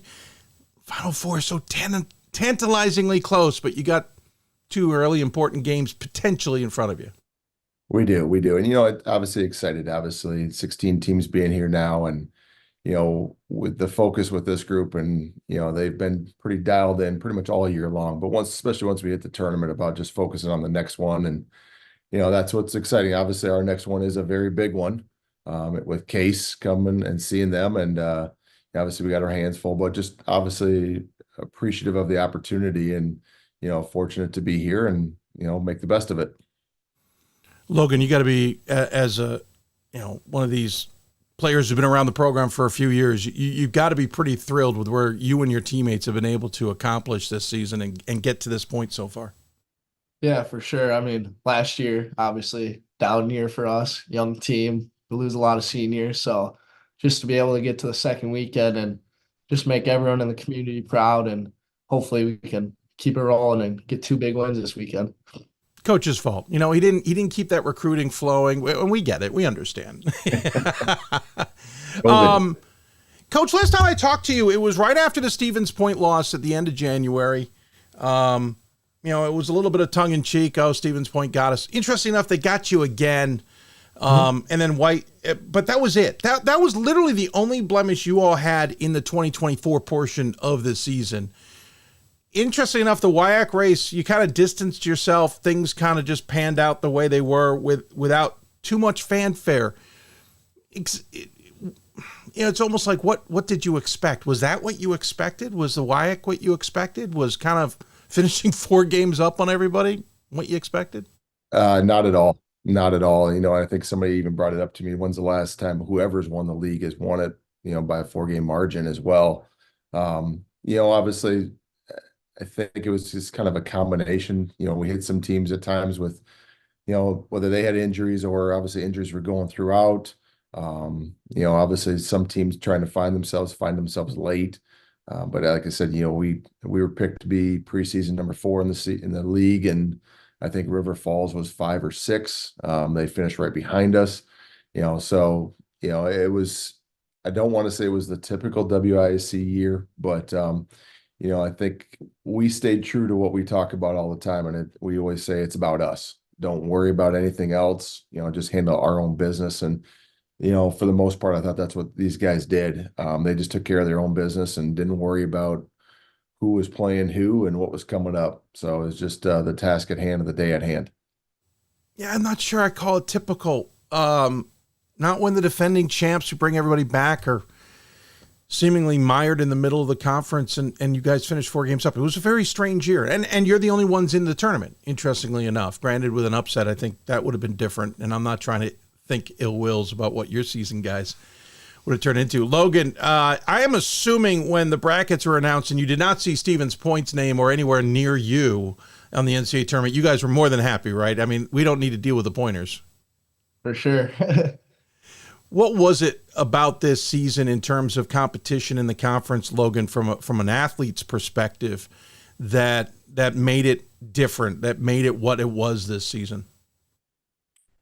I don't know, really. I guess we just have a lot of guys that are locked in, and I feel like being picked 4th to finish in the league, that kind of rose our motivation all year, and we knew we were better than that, so that kind of gave us motivation all year, and obviously we won it, so it's good. Yeah, no, it all worked out in the end. Absolutely. Into the NCAA tournament. Coach, this is tremendous. You guys are on a tear. Again, other than Stevens Point beating everybody. Listen, Bethany Lutheran could have been a stumbling block. You handled them easily in 89-52, and then you beat a really good Loras team 81-67. Granted, both at your place. What was the bigger factor? Team really is in sync right now, or you're being at home, the fans really kind of helping you guys really kind of lock in? I think it's a combination of both. I do think that us being at home, if you're fortunate to be one of the people that was in the building, especially Saturday night, you saw Williams Fieldhouse like it was when I was growing up in the 90s, and that place was jam-packed from floor to rafters. And loud. It was, and Loras brought a great crowd. There was, I said in the post-game interview, that's what Division III college basketball is all about. You had the student bodies were from both, obviously 20 minutes away. They were there. Our community showed up in full force. It was just a raucous crowd, and a great game on top of it as well. So I think obviously, being at home helped out. But I will also say this group has just been dialed in. I've noticed something different about us, not only within practice, just our film sessions. I can tell a lot when I tell my staff that when these guys talk in film session, I can tell if they're dialed in by the tone of their voice, and they have been. They're taking ownership to what's going on out there, and that's the great thing as a coach. You see it, it's starting to click, and Logan and Probst and Olson, those guys, and Brad Neese. They were there a couple years ago when we were in the NCAA tournament. We lost to Kelvin, and we had the likes of, Quentin Shields and Tuma and Stovall, and I can go on and name that group, but they saw what that group led by and how they led. And, now obviously it's their opportunity back in the tournament as well. And, they know what it's like, and now they're getting a taste of what it's like to go to the second round, and how you have a community that is got your back all the way through it as well. It's certainly an amazing atmosphere to watch from afar. Someday I'll be able to maybe find my way in there to experience it. But Logan, from your perspective, if Coach is talking about an experience and an environment that he's reminded of in the 90s, what's that like from your perspective? Is it, maybe it was a little bit new? Was it a little bit more than you were used to? Yeah, for sure. I haven't really experienced anything like that in my college career, obviously. And that year that we had Tuma and all them, we hosted, but there's nothing near what we had on Saturday. And just being on the court, trying to talk to your teammates, you can't hear anything because just screaming top and lungs, like Coach said, from the floor to the rafters. So it was awesome. That's amazing. I always joke when coaches are yelling across the court sometimes at their players about stuff. I'm sitting there going, what's the point? I can barely hear you and I'm 15 feet from you. The guy sitting 100 feet from you isn't hearing diddly. But it doesn't mean the atmospheres aren't absolutely amazing. And that's, as you said, Coach, is what Division III is all about. Hey, you get past the weekend, you're on to Trine, a place you guys have played before, Logan. So you're familiar with the shooting lines. You're familiar with the gym. It's obviously kind of one of these newer Division III fancier gyms. But you're taking on an opponent in Case Western Reserve that has certainly been at the top of the national conversation much of the year. So familiarity and unfamiliarity. How are you guys as a team handling that? Just focus on ourselves, like Coach said. Obviously, we know Case is a great team. They can really score the ball. Haven't really watched them yet, but we're going to watch them today and see what they're all about. But obviously, we know we got a tough task at hand, and just if we focus on ourselves, I think just lock it in and being focused, we'll be able to get the job done. Jeff, from your perspective, what are you seeing with this Spartan squad that, and I know I'm not going to get any secrets here on the eve of the game, but things that you may be able to take advantage of, or you be able to can do well, or what are you going to have to do well from what you've seen so far to be able to maybe knock off Case Western and be playing in the Elite Eight on Saturday? Well, I think it comes back to, what Logan just hit on. We got to be ourselves. Don't try to do something that we have not done all year long. I think now this time of year too, we talk about is tightening up the screws, just be a little bit more efficient with what we're doing offensively, take care of the ball. That's one big thing we're going to have to do is if we take care of it, obviously limit the opportunities that they can get out and run on us. I watched that game versus them versus Hope, and it was like a video game. I mean, literally like watching Vince, my 8-year-old's video games when he's playing them. It's just like, you can't do that. That's not human. I mean, it's like a Steph Curry step backs.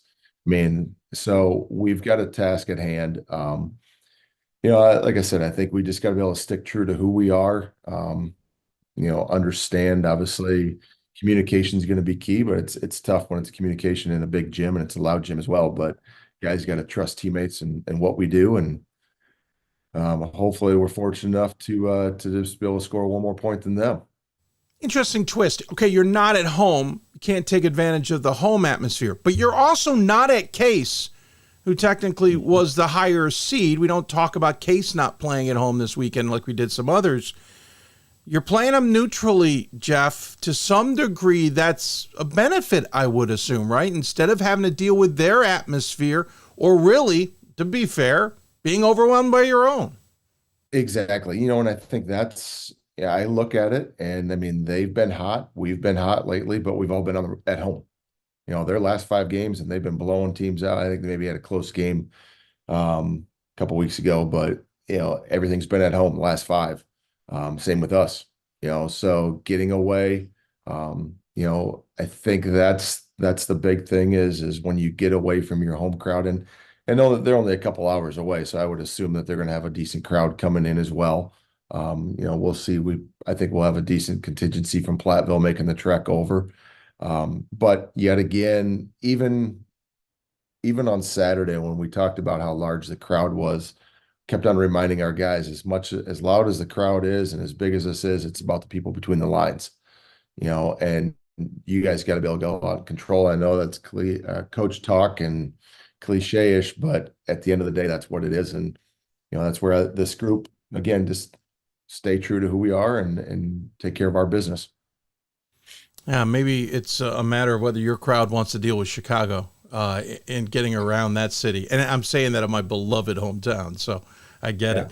Logan, does it matter where the game gets played from your perspective? We hear different ideas from student athletes. Some don't mind being on the road. Some not prefer being on the road, but certainly feel they've got an advantage as well. Do you and the team care? I mean, obviously being at home's nicer than being on the road, but I think playing at Trine early in the year gives us a little bit of advantage. We already know, like you said earlier, what the hoops like, what the backdrop's like. So I feel like we don't really mind being on the road or playing at a neutral site. It's just all about going out and playing. Let me pivot, if you don't mind. Justin's Trophy finalists were announced just yesterday. Logan, one of those who is also appearing on the show, ironically enough, just happened to fall into place. I'm going to start, Logan, with you. What does it mean to be named a Jostin finalist, not only for what you're able to do on the floor, and we should point out, significant increase in scoring this year and certainly a bigger role for this program, but you're also being noted for what you're doing in the classroom and what you're doing in your community? Just an honor. Just being able to be recognized for what I do on the court, and then obviously being a student athlete as well, just being honored for the classroom, and then obviously the stuff that we do in the community in Platteville. So yeah, at the end of the day, it's just an honor to be on that finalist. Jeff, from your perspective, what does it mean to have a guy like Logan being honored? Whether he wins or not is a different conversation, but just the fact he's one of the final 10 being noted for what he's accomplished on and off the court. Well, I think number one, it goes back to the team's accomplishments.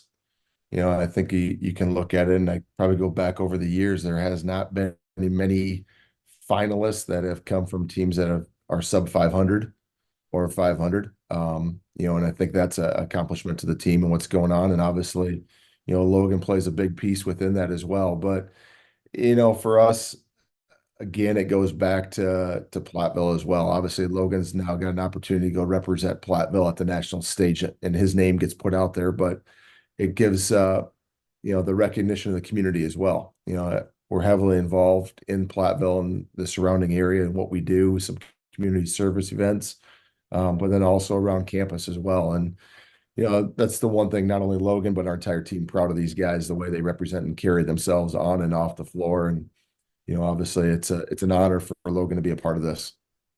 And interestingly enough, we'll take on another Jostin's finalist in Anthony Mazzio from Case Western Reserve for his skill. He transferred in to the Spartans, not to go back to the game, but quickly he's one of those challenges, Jeff, that you're going to have to deal with. He certainly has been a huge impact for that program.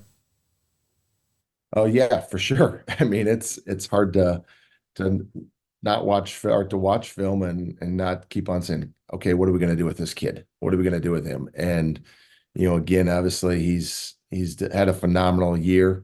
Kind of hearing the backstory about how he transferred in from Baldwin Wallace as well. And, obviously how Todd scrimmaged him, I believe he said, and that's when they saw him first and like, oh, we can't stop this kid. And now we're all finding out what Todd was feeling when he was at Baldwin Wallace as well.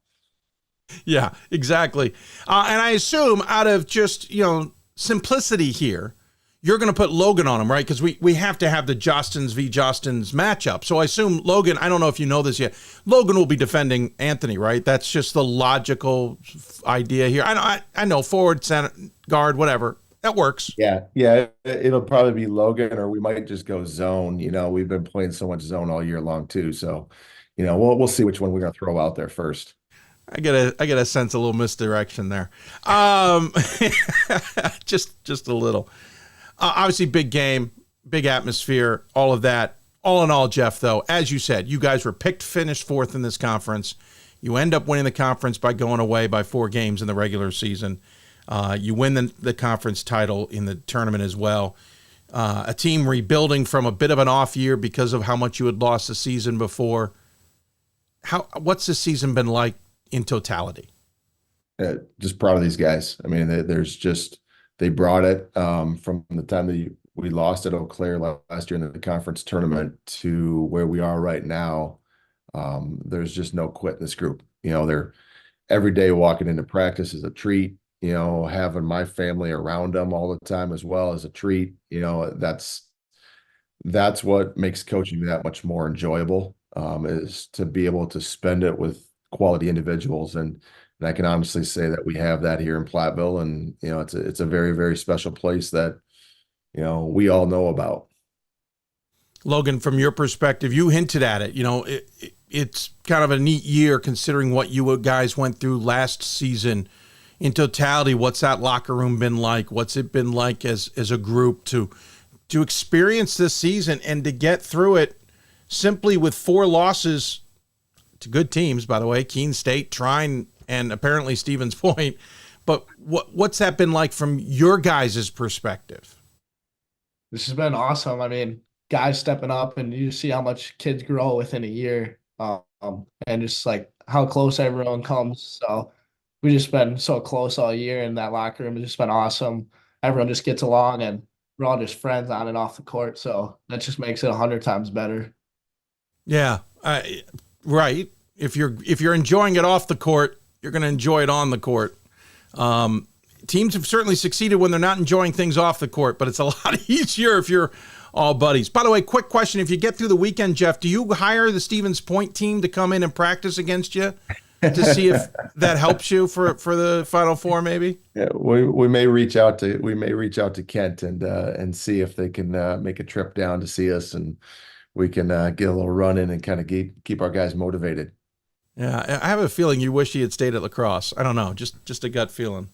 Hey, guys, really appreciate the time. I know you got better things to do now, including, in this case, go get some lunch and get prepped up for this big game against Case Western coming up on Friday. I really appreciate the time and finding the time to join us here on this funky little show we got on midday Thursday. Not convenient before the opening or this weekend, we realize. But in the meantime, we always give the final word to our guests. We'll start with Coach so we can tee Logan up a little bit with this, but any final thoughts you want to share with those who might be tuned in? Hey, again, all those that have been following us all year long, whether it be in person or, on the live streams as well, we appreciate it. But then Dave, what you're doing and what D3 Hoops does to obviously, push the word out. If you're not tuning into Division III basketball at this time of year right now, you're missing out on something extremely special. And I think obviously you put us on a platform to be able to do those type of things, and we appreciate it. Well, as I always say, it's easy to do that platform when people are willing to, in your case, carve some time out of your busy schedule to help join us.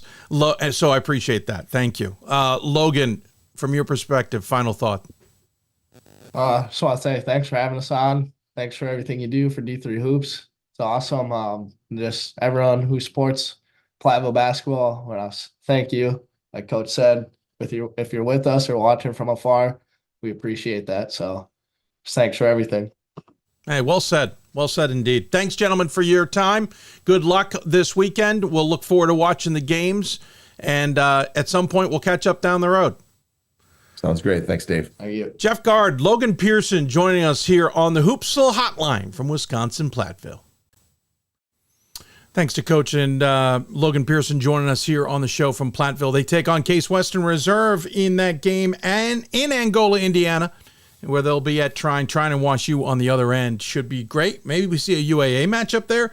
Maybe we see a WIAC MIAA matchup, combination of the both, whatever. It's going to be interesting to see how those games play out. Again, great day of basketball coming up ahead on Friday. We're going to take a very quick break. When we come back, we will talk to Hope Women's Basketball. Sitting on the line waiting for us, Brian Morehouse and Jada Gardner will join us to talk about the Dutch women's run into another second weekend of the NCAA tournament. Back with more after this. The National Association of Basketball Coaches is the nation's premier professional development and advocacy organization for basketball coaches at every level. The NABC strives to serve as the voice for coaches on national issues while advancing the core value of leadership, service, advocacy, education, and inclusion. To learn more about the NABC and to become a member, visit NABC.com and follow the NABC on social media at NABC1927. That's NABC.com or NABC1927 on social media.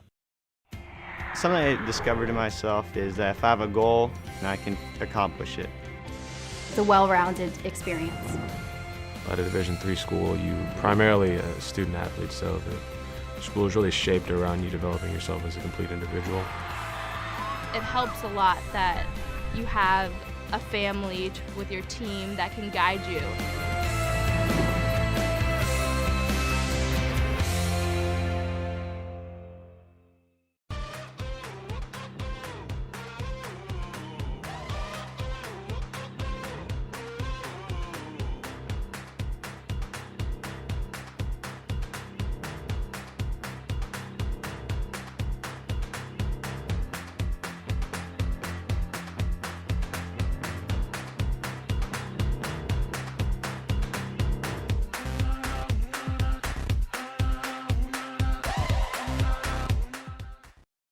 It's on us.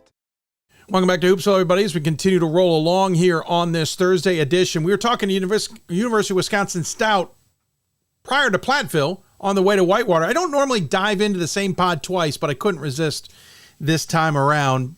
I should say not the same pod twice on a show. I try to only have one guest from a pod, but I couldn't resist because Stout's story is so amazing, but so is the fact that the Hope women basketball team continue to plug along on their side of it. They've arrived in Whitewater as well. They will be taking on the aforementioned Warhawks of Whitewater coming up on the other side of that little bracket with Transylvania and Stout.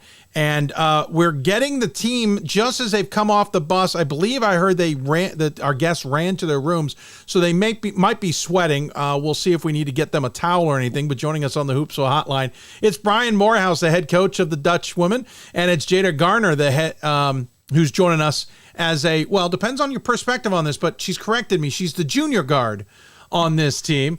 Both of you, thanks for taking the time to join us. You got to be pretty thrilled to even be in this position, Brian. Been a great run this year. Young team that's grown from September all the way to now. And I think we're playing really well, obviously, as witnessed by coming out of a challenging pod last weekend. And we're excited to still be playing.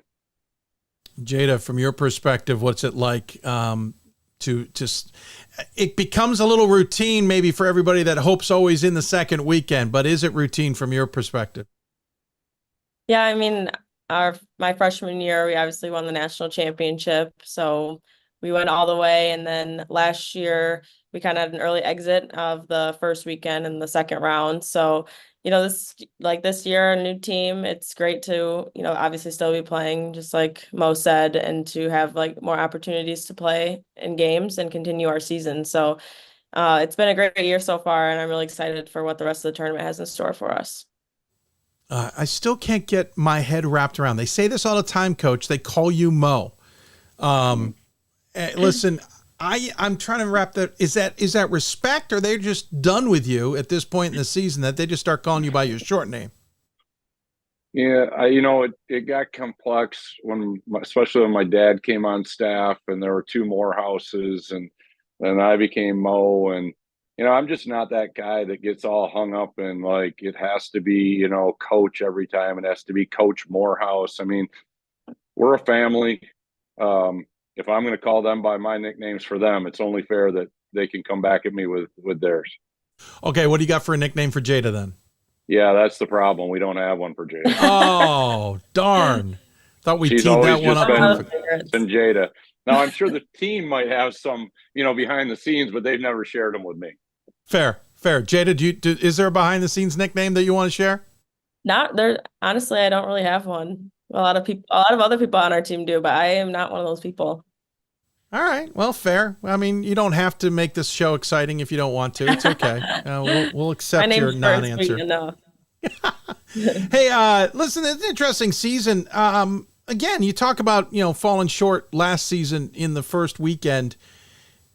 Brian, it felt like this season, 26-3, nothing to slouch at, but ranked 12th in the nation. I feel like because of other teams, and this is no knock, other teams, NYU and Transylvania and Christopher Newport, Rhode Island College and all these other teams, you're flying maybe a little bit under the radar to some degree, despite the fact that the season's been pretty solid other than a 3-game stretch. Yeah, I think we've flown under the radar since last March, to be honest with you. I mean, we had 0 returning starters. We only had 2 players that even saw the floor last year. Which is wild.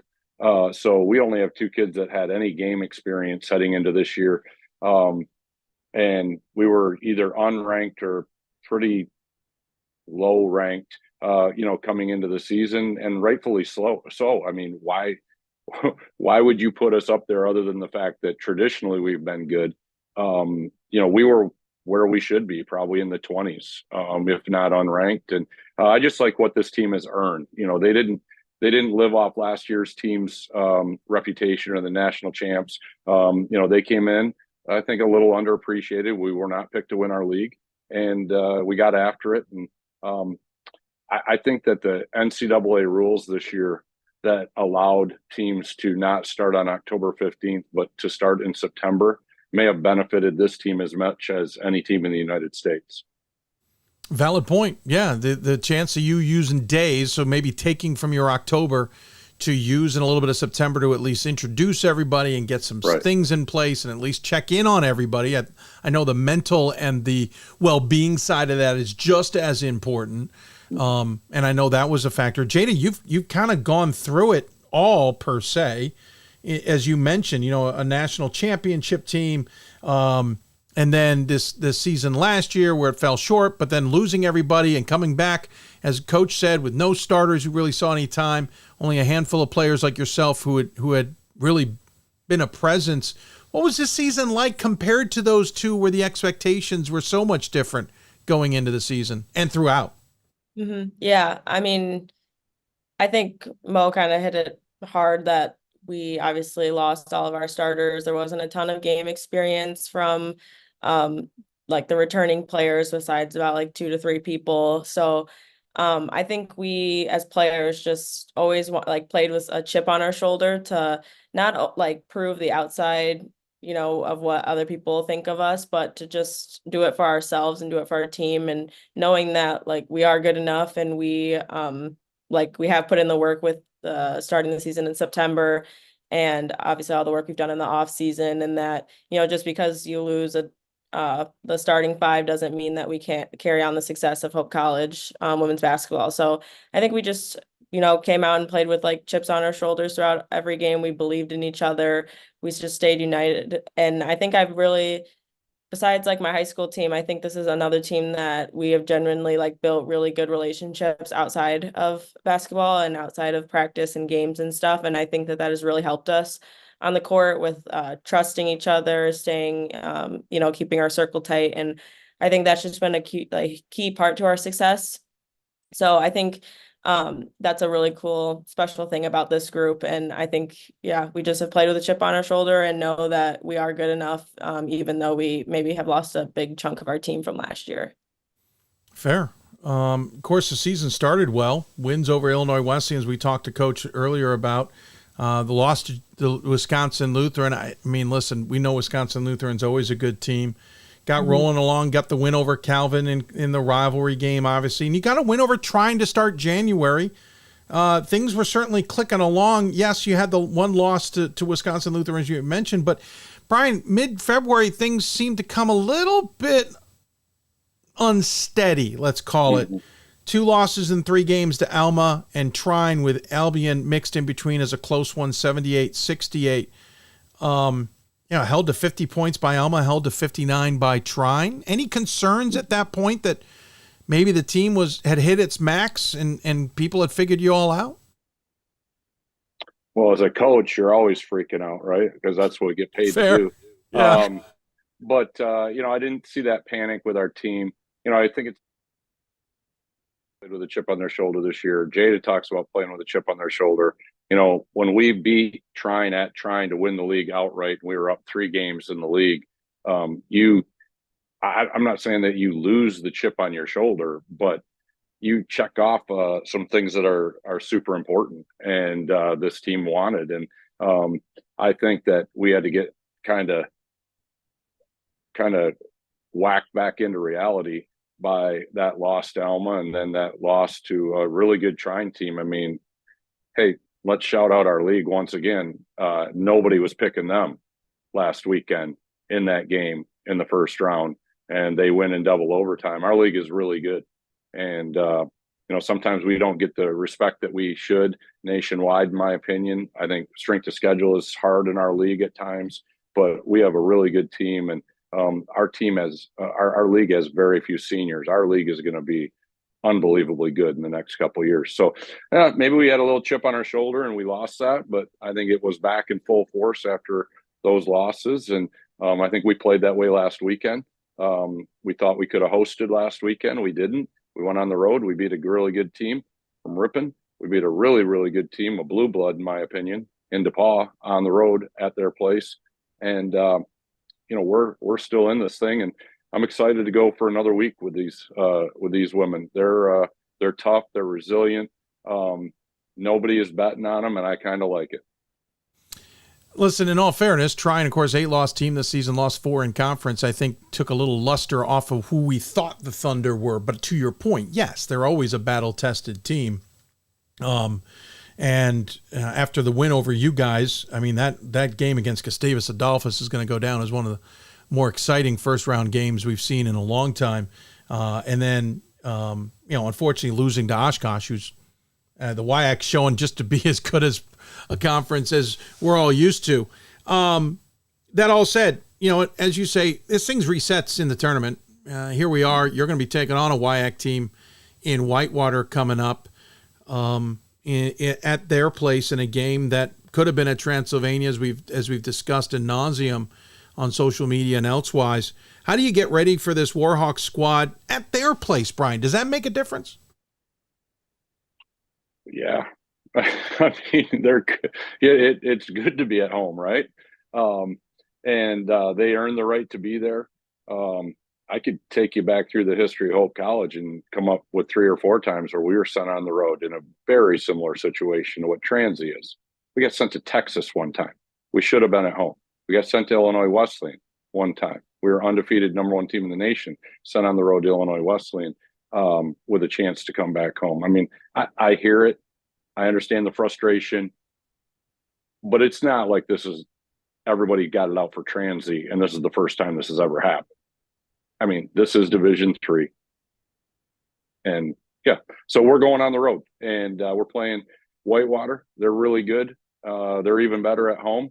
And I'm going to take our scrappy little group of overachieving kids with a chip on their shoulder, and we're going to welcome the opportunity to walk into that gym and play in a Sweet 16.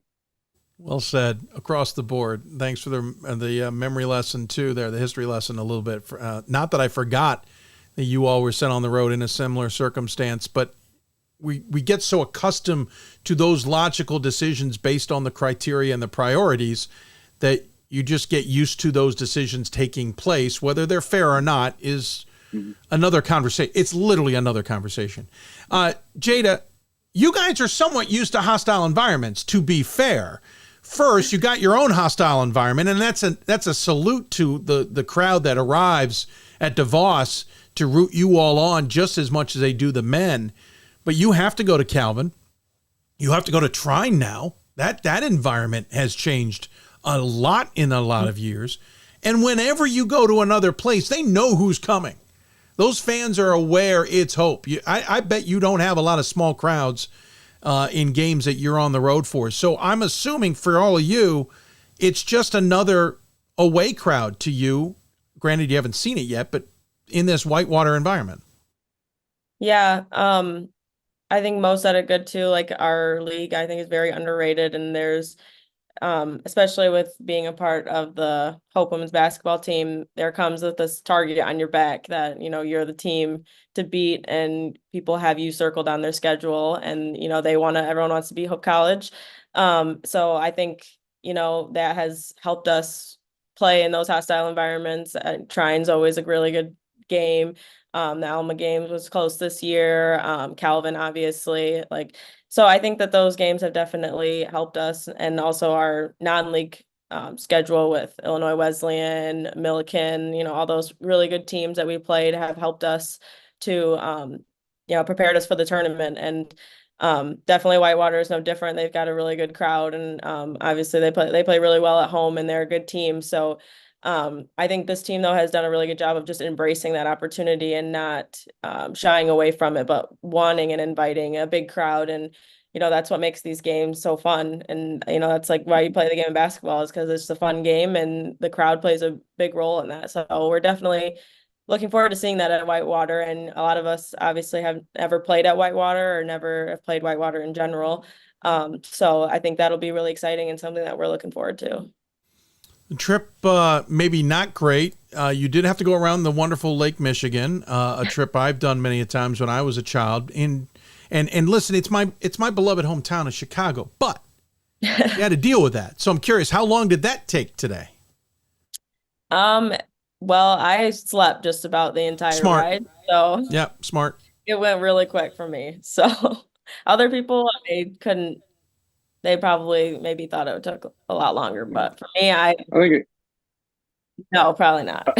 I don't Coach. sleep on buses. I'm helping the bus driver drive. I'm a micromanager. We only got run off the road twice in Chicago. No big deal. 4 hours and 15 minutes, smooth trip. No problem other than those two idiots that almost ran us off the road. So we're just happy to be here alive. And now we're going to take the drive from Janesville, Wisconsin into Whitewater and see if we can't get a practice in. No truth to the rumor that they were Whitewater fans that you ran into in Chicago. By the way, it looks like you might be at a Hilton hotel, so tip of the hat. Sorry, shameless plug, trying to get some sponsors on this show. Just saying. Just saying. Brian, talk to me about this team quickly. You talked about the chip on the shoulder, but talk to me a little bit about these players. I'm going to ask Jada about it from her perspective too, but tell me about this unit that, again, as you said at the beginning, had so little experience technically at the start, now has a wealth of it. Yeah, I think we're equal opportunity. I think that's probably the best way to describe our team. You don't know who's going to score on a given night. We're going to kind of find the hot hand, find the mismatch, find the good, find who's got it going on a given night. And it could be off our bench. It could be in our starting unit. And we've had some wild and crazy games this year where, certain people that you think would score in a game, they haven't scored, and then other people have picked them up, and then vice versa. So that's why I love this team, because they're not afraid. Different kids will step up every night. Maybe they're too young and dumb to know, that they're not supposed to do things on a certain night. But I mean that as the greatest compliment, because they have a wealth of confidence that is born from the work that they put in all last summer and during this year. And kids aren't afraid to take shots. Kids aren't afraid to make big plays. And when you've got a lot of people that are willing to do that, I think it gives you a greater chance in games like this where they might try to take out one person. DePaul tried to do that in the second half of our game last weekend after Vis went off in the first half. And they went not boxing one, but they chased her to our huddle basically. And our kids never, they never blinked, and our kids just kept playing. And Vis goes, "What do I do?" And I go, "Do what you always do. Just go out there and run around. I mean, they'll lose you." And, other kids stepped up, and it was fun because we aren't one trick pony. By the way, I've seen players walk into the opposing huddle staying with their defensive assignment. I've seen that happen. They've stood there and listened to the huddle. The huddle didn't realize they were there. And wacky things can happen. Hey, Jada, tell me about Vis and Bellows and Carl Bloom and Maynard and the rest of the squad from your perspective. What are these teammates for you? Yeah, I think each of them obviously bring their own strengths to this team and contribute in different ways. I think a lot of them, like all of them, honestly, just play fearlessly and just, will do anything to help this team win, whether that's, they're the main scorer that night, they're the one getting rebounds, they're facilitating the floor, getting assists. Like, it's not, like Mo said, it's not always just like a one-trick pony where there's one person that, is always going to need to be stopped. If, one person isn't having the best of night, then someone else is going to step up. And I think that has really contributed to our success. And I credit a lot of them for, this was obviously a freshman last year, Bellies was in my grade, but, and have stepped up their roles a ton and have helped lead our team to where we are now. So I credit a lot of them, and, just how they have in big moments stepped up and, not shown a sign of fear or, have been shy. And, they have stepped up. So that's really helped us. And I'm really proud of them for, how they have contributed this season. It's been great to see a lot of my teammates, improve and, hit those big shots or just do well. And so I'm really proud of them. The fact that Bellows turns into Bellies is just outstanding for the record. I'm getting the nickname. Yeah, I'm getting the nickname thing here. I'm enjoying it. We got to figure out JG doesn't work. I have been called that, actually. Really? I don't think that flows very well, but whatever. Hey, I know you all got to get somewhere, and we got to get going as well. I appreciate you wedging in some time, especially sprinting up to your hotel rooms to find a spot for us today. The timing worked out. I really appreciate that. Jada, before we go to our final thought, though, I did want to ask this. Mid-January, your coach does something that nobody else has done in the game of basketball at the NCAA level at any division. Wins 700 faster than Pat Summitt. Gino Auriemma, Mike Krzyzewski. You name a very well-known coach, and then we can dive into the Division threes. No one's done it faster. What did it like to be in the moment, to be part of that, to see that history made, and be playing for a coach like Brian? And it's a safe space. If you have things you really want to get off your chest, please feel free to do so. Yeah, well, I think we gave Mo a heart attack probably that game because that was our double overtime Yes, win. It was. So, yeah, we just wanted to make it a little interesting for him. But no, I think I've learned a lot from playing for Mo. And obviously, there's no other place that I would have rather went to continue my college career. Great coach, obviously, knows the game really well. I don't think I've ever met someone who really knows the game like he does. And all of us really appreciate him. And to be a part of that night was really special.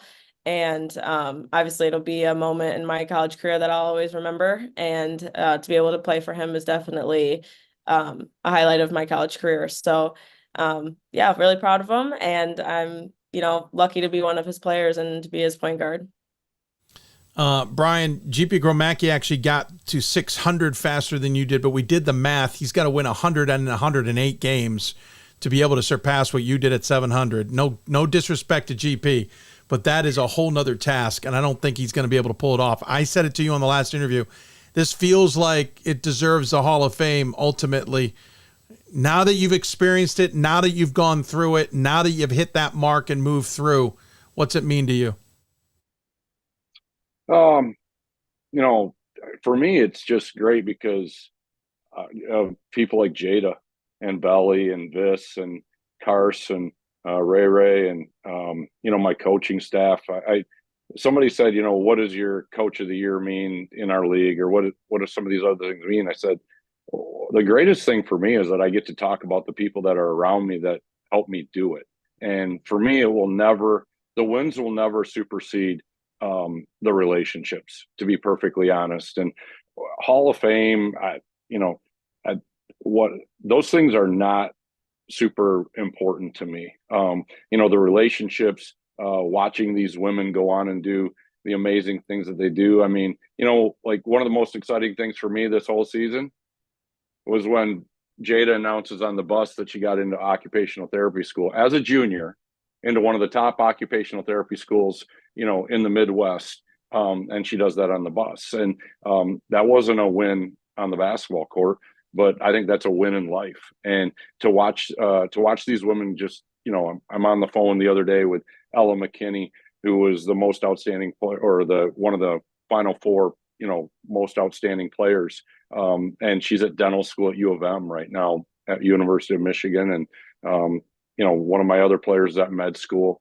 Then I'm talking to Savannah Feenstra, who's in Indianapolis, doing her nursing. And it's just amazing what these women have done. And the wins are great, but to walk alongside them as they're going through college, helping them to grow into even stronger women than what their parents dropped them off as a freshman, that's the really cool thing. And then going to weddings and things like that, like those are the best.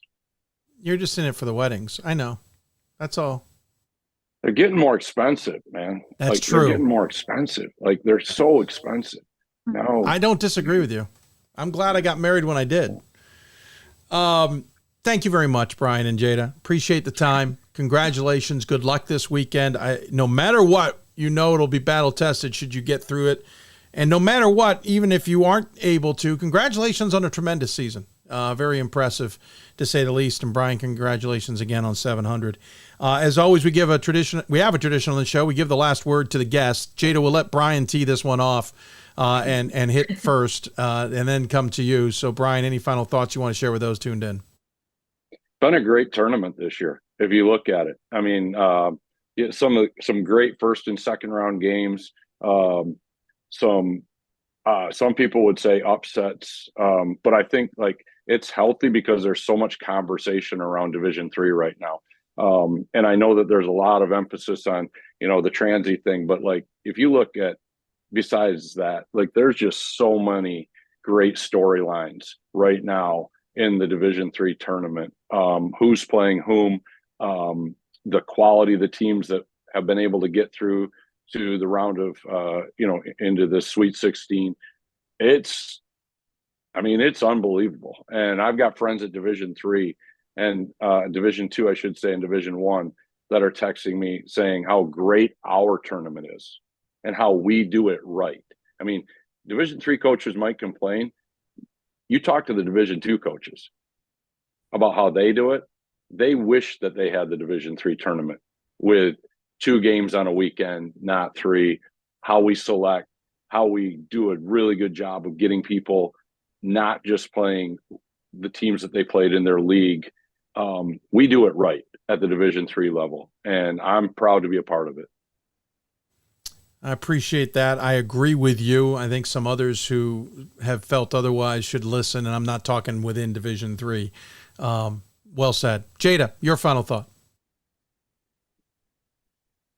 Back on this season, it's just been great to reflect on the things that we've done and the things that we've accomplished between like winning some of like the home tournaments that we had to winning our league, to making so far a great run in the NCAA tournament. And, I'm just grateful that I had another week to spend time with my teammates, and have another week of practice. And then, hopefully, obviously we come out of this weekend and get to have another one. So looking forward to that. And, I'm just looking forward to playing another game and doing it alongside some of my best friends. So.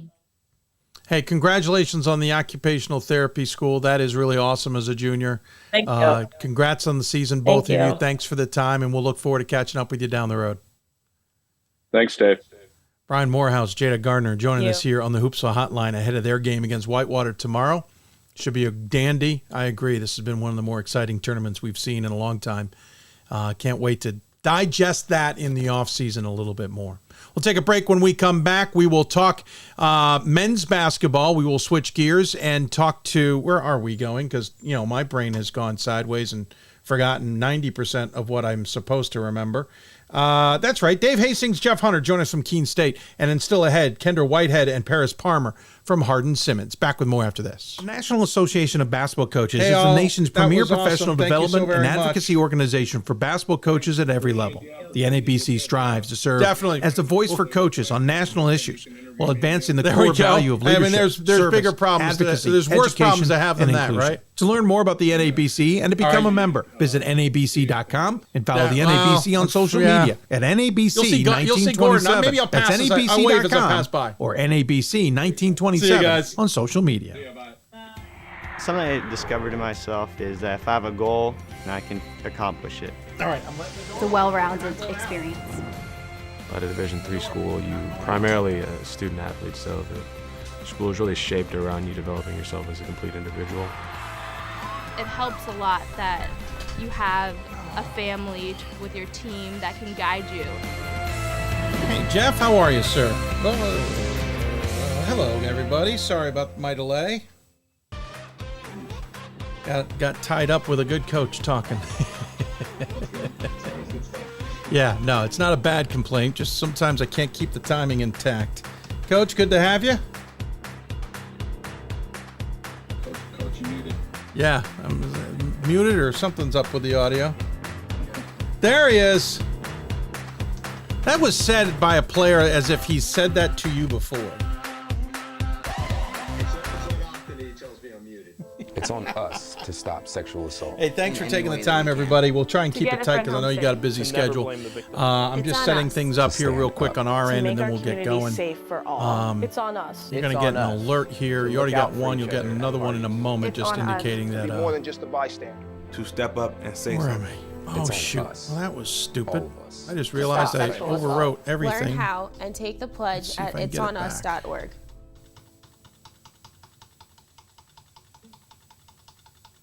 Nope. These are your teams, Your players. I overrode your everything. That was dumb. Oh, we'll this start over. is where they play. I accidentally used your where you cheer.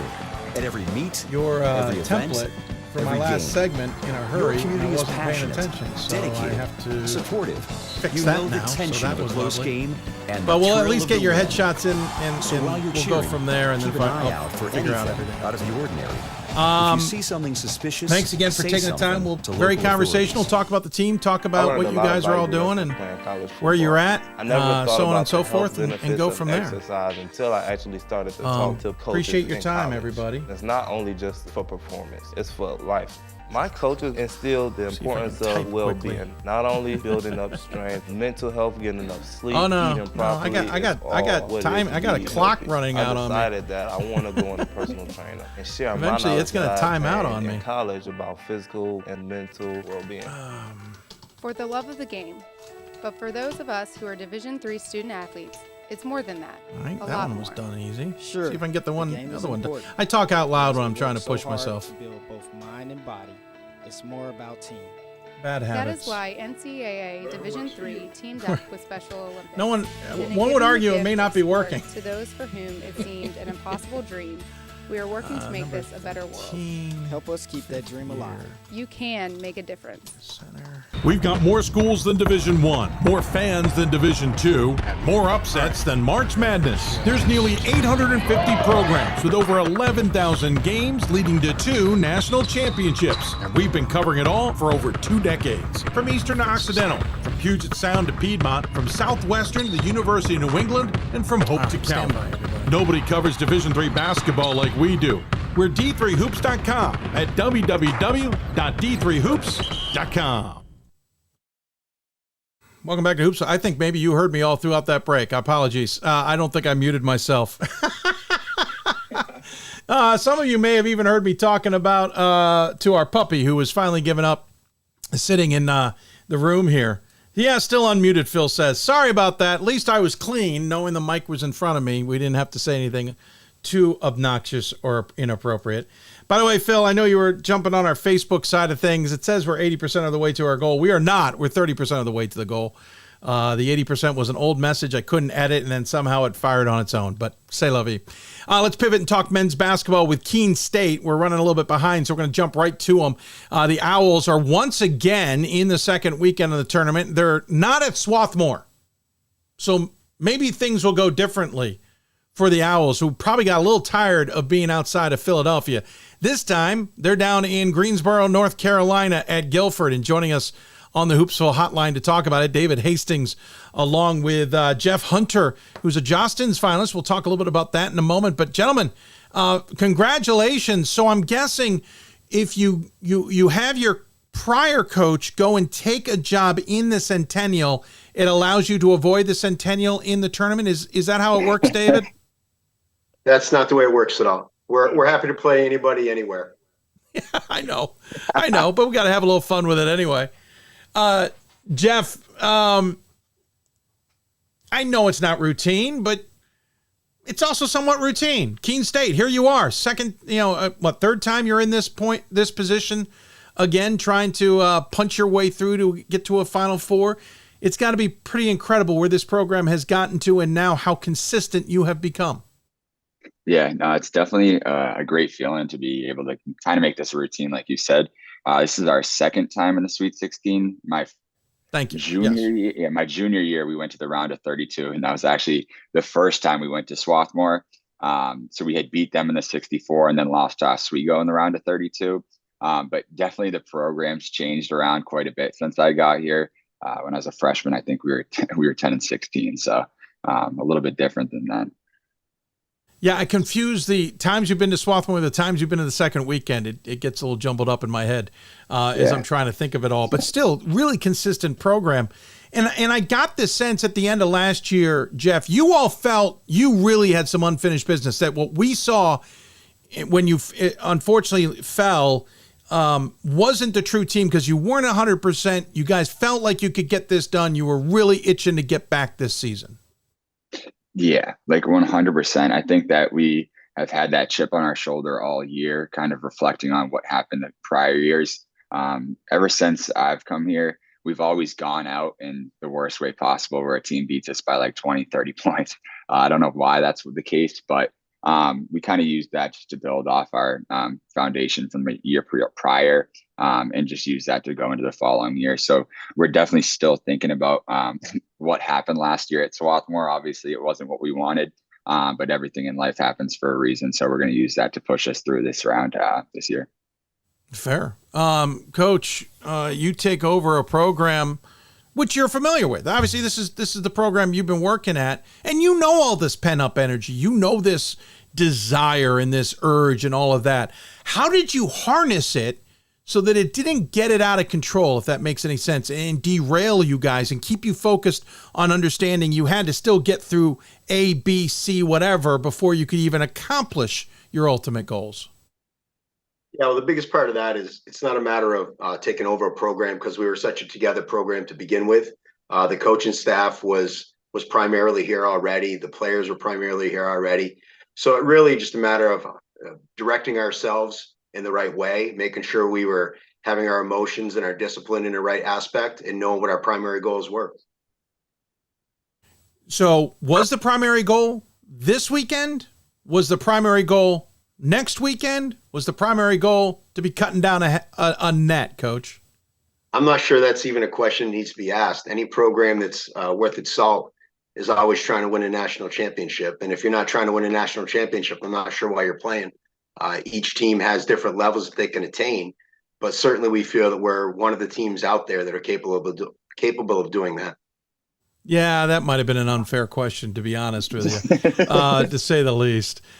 Jeff, what's it like from the team's perspective, though? You have these ultimate goals at the end of the season, but you got to get through the season first without derailing something that's going to keep you from getting there. Yeah, most definitely. So we definitely have our long-term goals and our short-term goals. So over the course of the year, we talk about different things like obviously winning every conference game, winning the LEC championships, regular season championships. And then we talk about how we can prepare to play back-to-back games every weekend. So when we went to South Dakota, we played a back-to-back. So it kind of prepared us for what it's like to play in the tournament. Obviously, it's hard to simulate something like that unless you're in the NESCAC and play your league games like that. But we're always talking about and preparing what it's like to, set your focus on one game, but also be prepared for the second game coming into each tournament. So yeah, our goals are always just to make it out of that weekend. That way we can be playing in a Final Four national championship at the end of the year. Looking back on the season, you've only scattered the losses. First one, as you mentioned, out in San Diego. Jeez, no, SD stands for South Dakota. San Diego. Definitely wasn't San Diego. No, definitely a different event. Definitely a different event, different atmosphere. 87-71, lost to Tufts, who we talked to earlier in the show, by 2 at the beginning of December, and then lost to a pretty good Western Connecticut squad, 76-73. Coach, it feels like that might have been the game, at least in my perspective, that maybe helped the team the most, because if someone's going to come up and snap you in the middle of the conference season, that could happen in the conference tournament, and who knows what that does in at large, and it can happen in the tournament. That seems like the most timely loss in mid-December or mid-February to kind of help galvanize everybody. Yeah, there was a lot of discussion about good losses. I'm not sure I'm a believer of ever having a good loss, but it certainly did redirect our focus on the opportunity of what was going to be in front of us, and beating WestCon in the LEC championship certainly helped to put us in a position that we're in now. We're talking to Jeff Hunter here, the fifth-year center for Keene State, along with David Hastings, interim head coach at Keene State. Jeff, is there a good loss? What are your thoughts on what Coach says? Yeah, I tend to agree with him. I don't think anybody ever wants to lose a game. If you can have a Randolph-Macon year where you can just absolutely handle every single team, I think that's more pleasurable. But like we've talked about, like with perspective on things, like there's ways to learn from it. If we could have won that Western Connecticut game, I think we would have all wanted to do that, but obviously we didn't. So we kind of just stay in the real world and learn from it like we can, and just see what we can do to better ourselves throughout the year and kind of rally at the end. The awards certainly came through for all of you as well. Coaching Staff of the Year, if I clicked on that correctly, or Coach of the Year, David Hastings, Octavio Brito, first team and all defensive team, Nate, is it Sayo? Sayo, second team all conference, all defensive team as well. I was trying to look up Wesley's last name to say it properly. I didn't get there in time. Rookie of the Year for him. And then Jeff. Oh, by the way, Little East Player of the Year, Little East Defensive Player of the Year, first team Little East Conference, and Little East all defensive team as well. That's just the conference accolades, Coach. You've got a heck of a group, and it's led by, I won't say this young man anymore, though he's young to me. It's certainly led by that center and Jeff. Yeah, I mean, we certainly have a great group of dedicated young men. Yeah, they're led by Jeff, but Octavio's right there, Nate's right there, Mason, Spencer. Our entire team are really family to each other. They all support each other incredibly well. And the fact is that no one person could get these awards without the others, just like myself. It's not really a Coach of the Year award. It's a Coaching Staff of the Year award. I couldn't be where I am without my entire coaching staff, Nate Stitchell, Kevin Ritter, James Zanozzi, Nick Napolitano, Spencer Merkin, as well as all the players on the team. The team makes up everything that we receive as awards. Yeah, well said. I certainly understand and agree with that. Jeff, tell me about a little bit about the team from your perspective individually. Octavio has got 20 points a game, 8 rebounds a contest. He's second on the team at 90 assists. Yourself, who's a double-double guy, 18 points a game, 13 and a half assists. You got John Baptiste, of course, nearly 10 points a game himself, nearly 10 points a game from Alonzo Linton. That's just what we see on the stat sheet. Tell us a little bit about these players from your perspective, who they are as teammates for yourself. Yeah, great question. We have a group of guys that are more like family than anything else, rather than teammates. And what you see on the court, off the court, we spend so much time together, and we talk about basketball, but we have relationships that are outside of basketball as well. So the culture that we've built here has really been something that way beyond basketball later on when we all graduate will be something that lasts forever.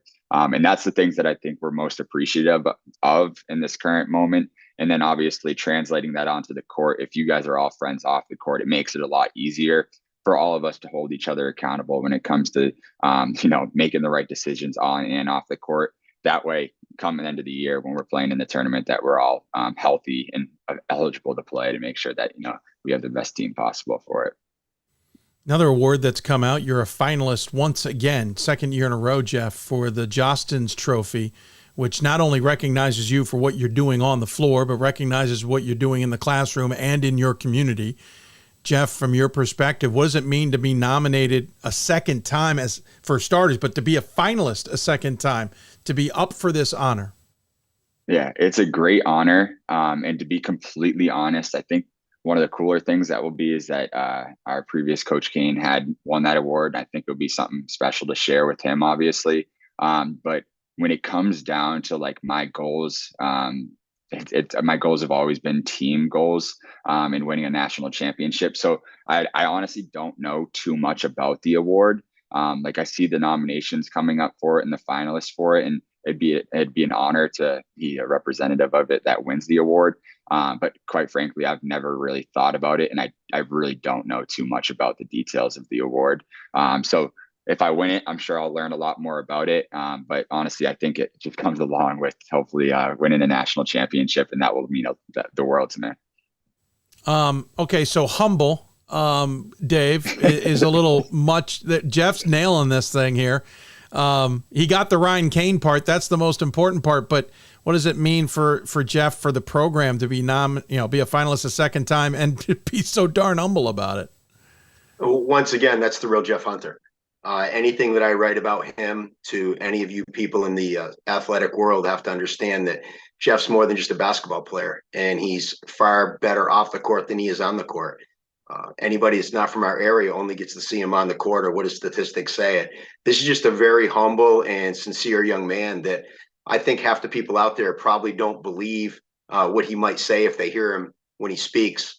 But he does podcasts a lot. He's really out in the community with different people on campus and off campus. And that's really who he is. So the fact is he's been nominated for a second year in a row. I don't know enough about all the other players to say they do or don't.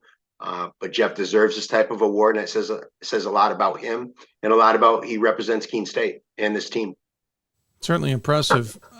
Jeff, by the way, what's your major? What are you hoping to do now that your career at some point may come to a close? Do you hope to continue playing somewhere? What's the plan here? I know there's games coming up. I know, but we may not talk to you before a decision has to be made. Great question.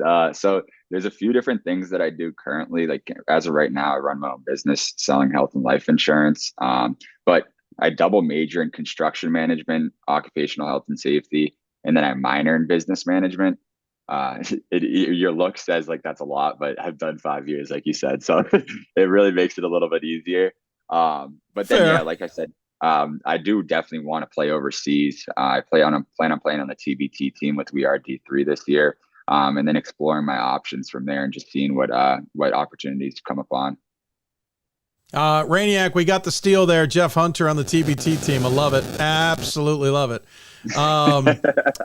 But yeah, mind blown. I get it's 5 years. I did the longer than 4 year plan, and I didn't decide to double major in diddly. It was either that or a master's degree. So. Oh, I get it. Yeah, sure. Yeah. Fair. I get it. Rather do that than the master's. I would have taken that route myself. Hey, pivoting back, big game ahead. Obviously, you guys are down in Greensboro at Guilford College for the game, and you'll be taking on Guilford once again, having to play the host in a pivotal game here. Obviously, the other side of the bracket is important, and we can talk about that in a bit, Coach. But what are your thoughts on what you see in a Guilford squad, who's another top 10 team like yourselves? Yeah, really a great program, great team. I followed them a fair amount all year long. They've always been there, and they're a very disciplined team. I look forward to a great game. I mean, any teams that are playing right now are all really good, and some really good ones already got bounced. So, I mean, that's why it's the Sweet 16, right? Really is. No, especially on the men's side. Jeff, what's the prep been like? What are you expecting from the Quakers? I mean, they're a super disciplined team, like Coach said. They play really hard defense, and in the ODAC, it's definitely a lot more slow paced than the type of traditional basketball we play, where we're more up paced. So I think it's going to be a hard fought battle, and we're extremely excited to play for it. Our preparation has been at the highest level yet this year. I think our guys are super focused and engaged, top down, to just leave it all out in the court and play our best basketball at the end of the year. It's something we've been emphasizing for such a long time now. And obviously Guilford's a great team, and playing in their gym is going to be a little bit difficult, but our circumstances don't change our responsibility. So we're ready to go and ready to play. Weather's a little nicer than New Hampshire, right? Yeah, a lot nicer. Yeah, it's a little warmer. I don't know if it's any nicer. Come on now. Touche.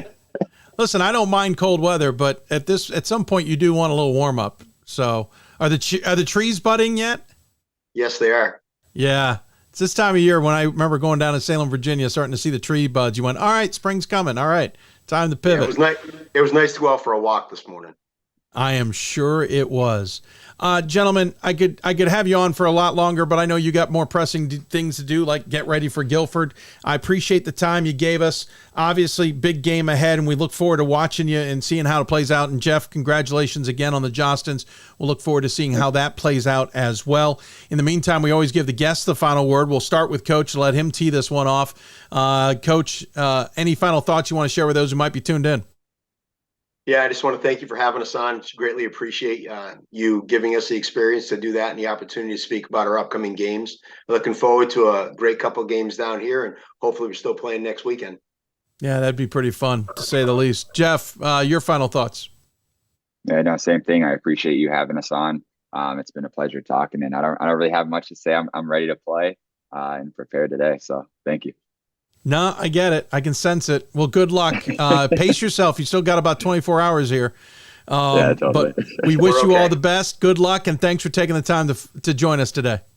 Yeah, thank you. David Hastings, Jeff Hunter joining us on the Hoopsville Hotline. Appreciate them taking the time to do so, as we mentioned.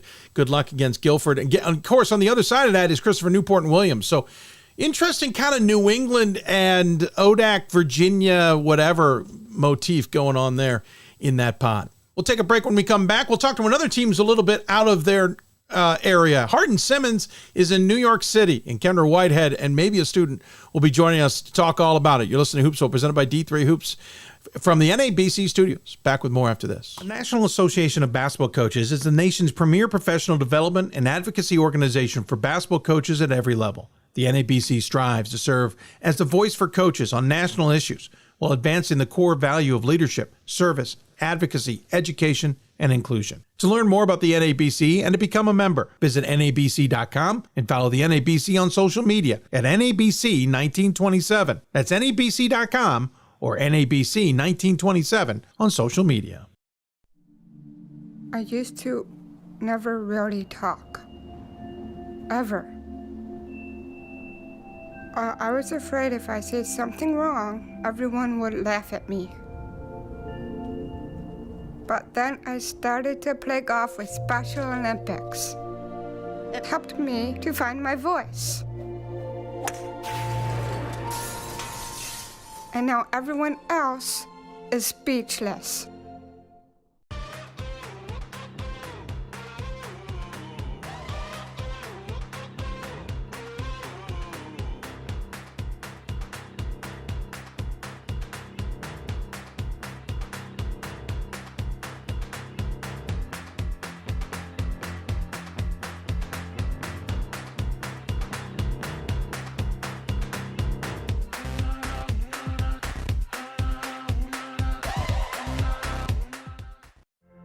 Football has taught me a lot throughout my life.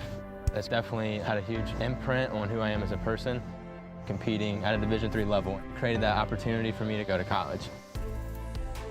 Not only was I the first one in my family to graduate college, but I was really the first one to even go. Being the first one, I'm breaking that cycle, and now that I've graduated, I'm not sure what's the next step, but I know I have a lot of doors open. And a lot of those are open because I played football and ran track here at Otterbein.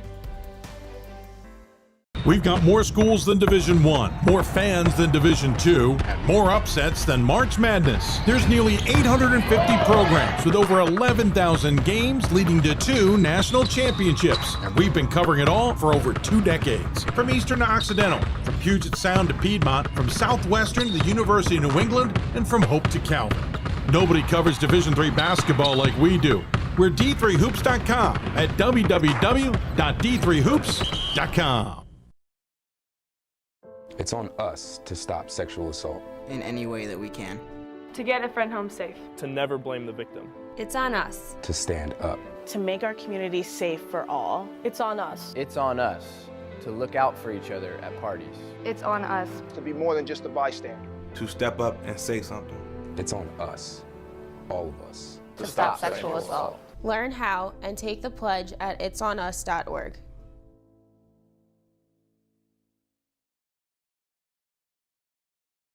If I lose, I'll respond with respect.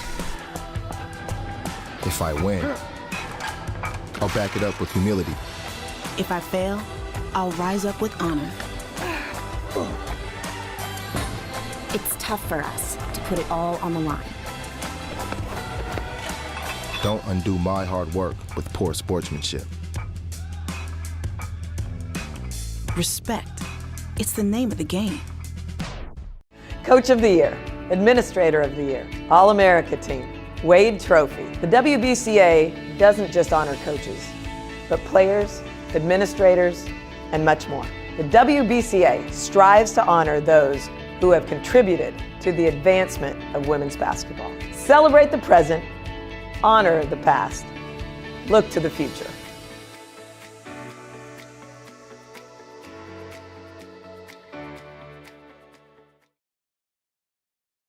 This time I muted myself through the commercial break. Welcome back, everybody. Hope you are well. We got our penultimate segment, our last guest segment.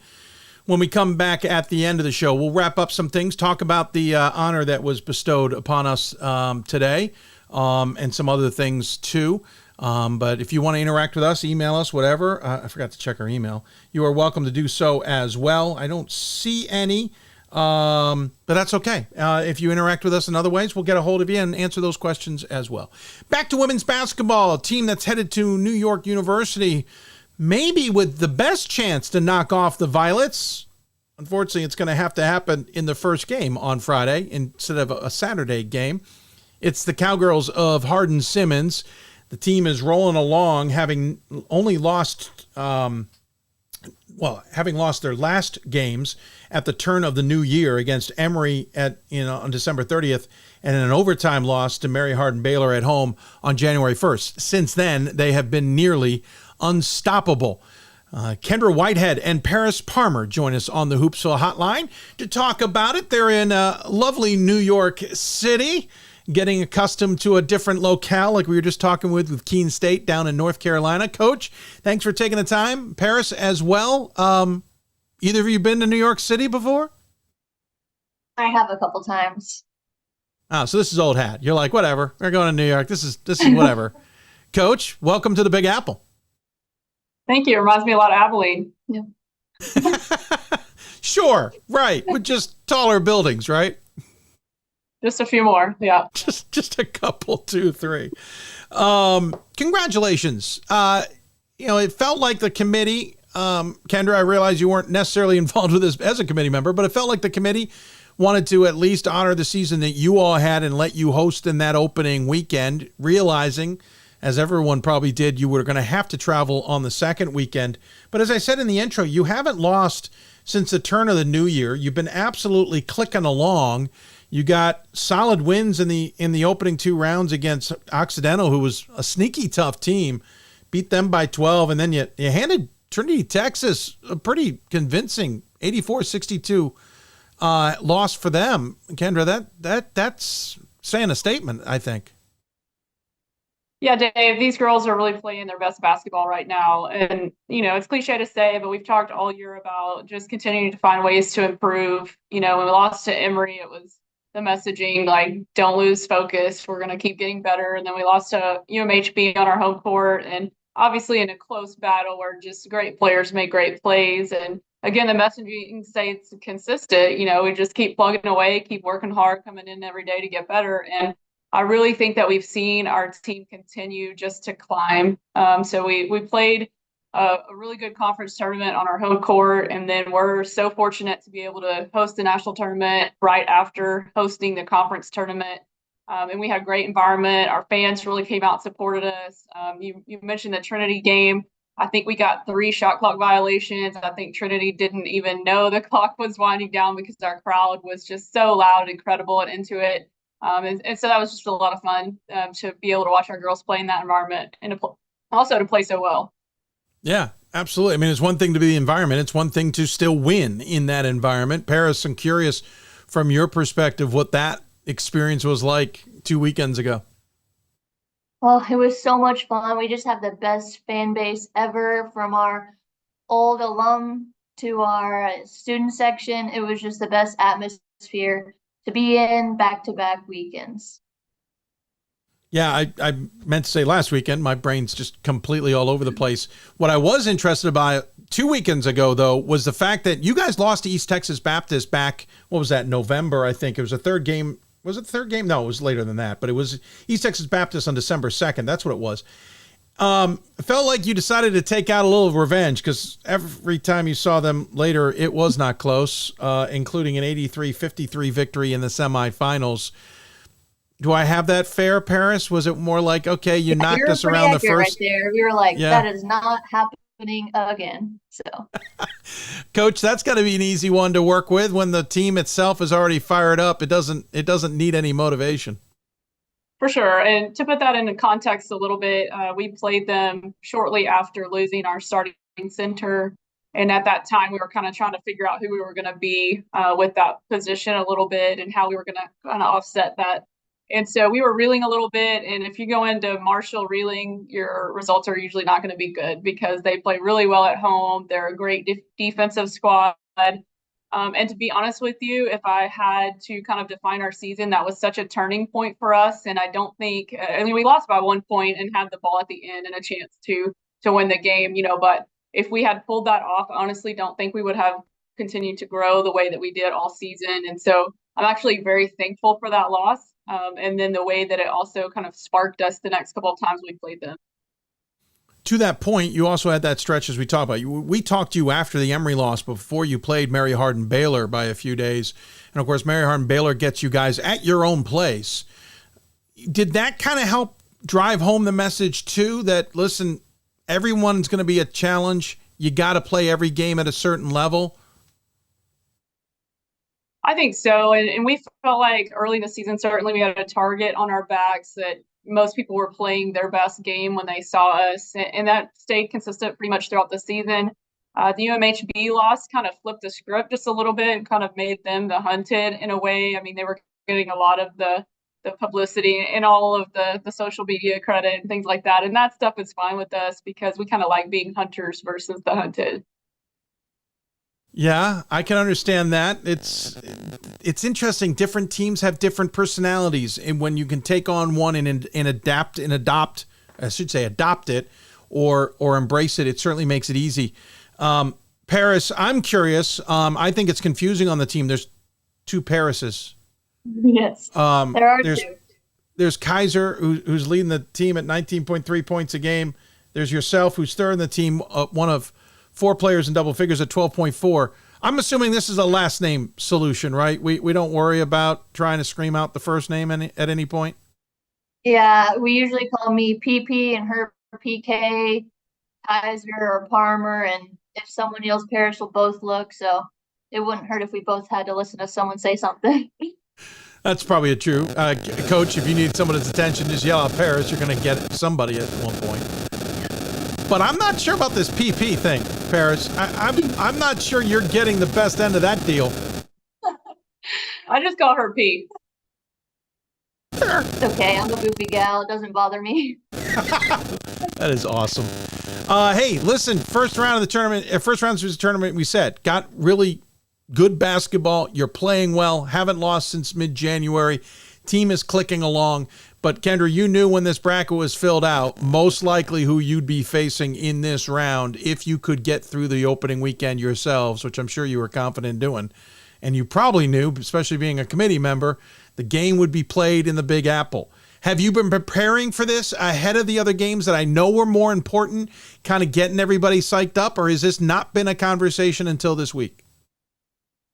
Dave, we try to treat everything pretty consistently across the board. So preparation was just to win the game at hand. So, we were really focused on Oxy first. They were a great matchup with some really talented players. And then we had to get past Trinity. So I think kind of what you're asking, though, New York has been talked about all season long. And so at times, of course, like a casual fan, I would look them up and watch them and kind of see, what their team was like. And so, yes, we get the bracket.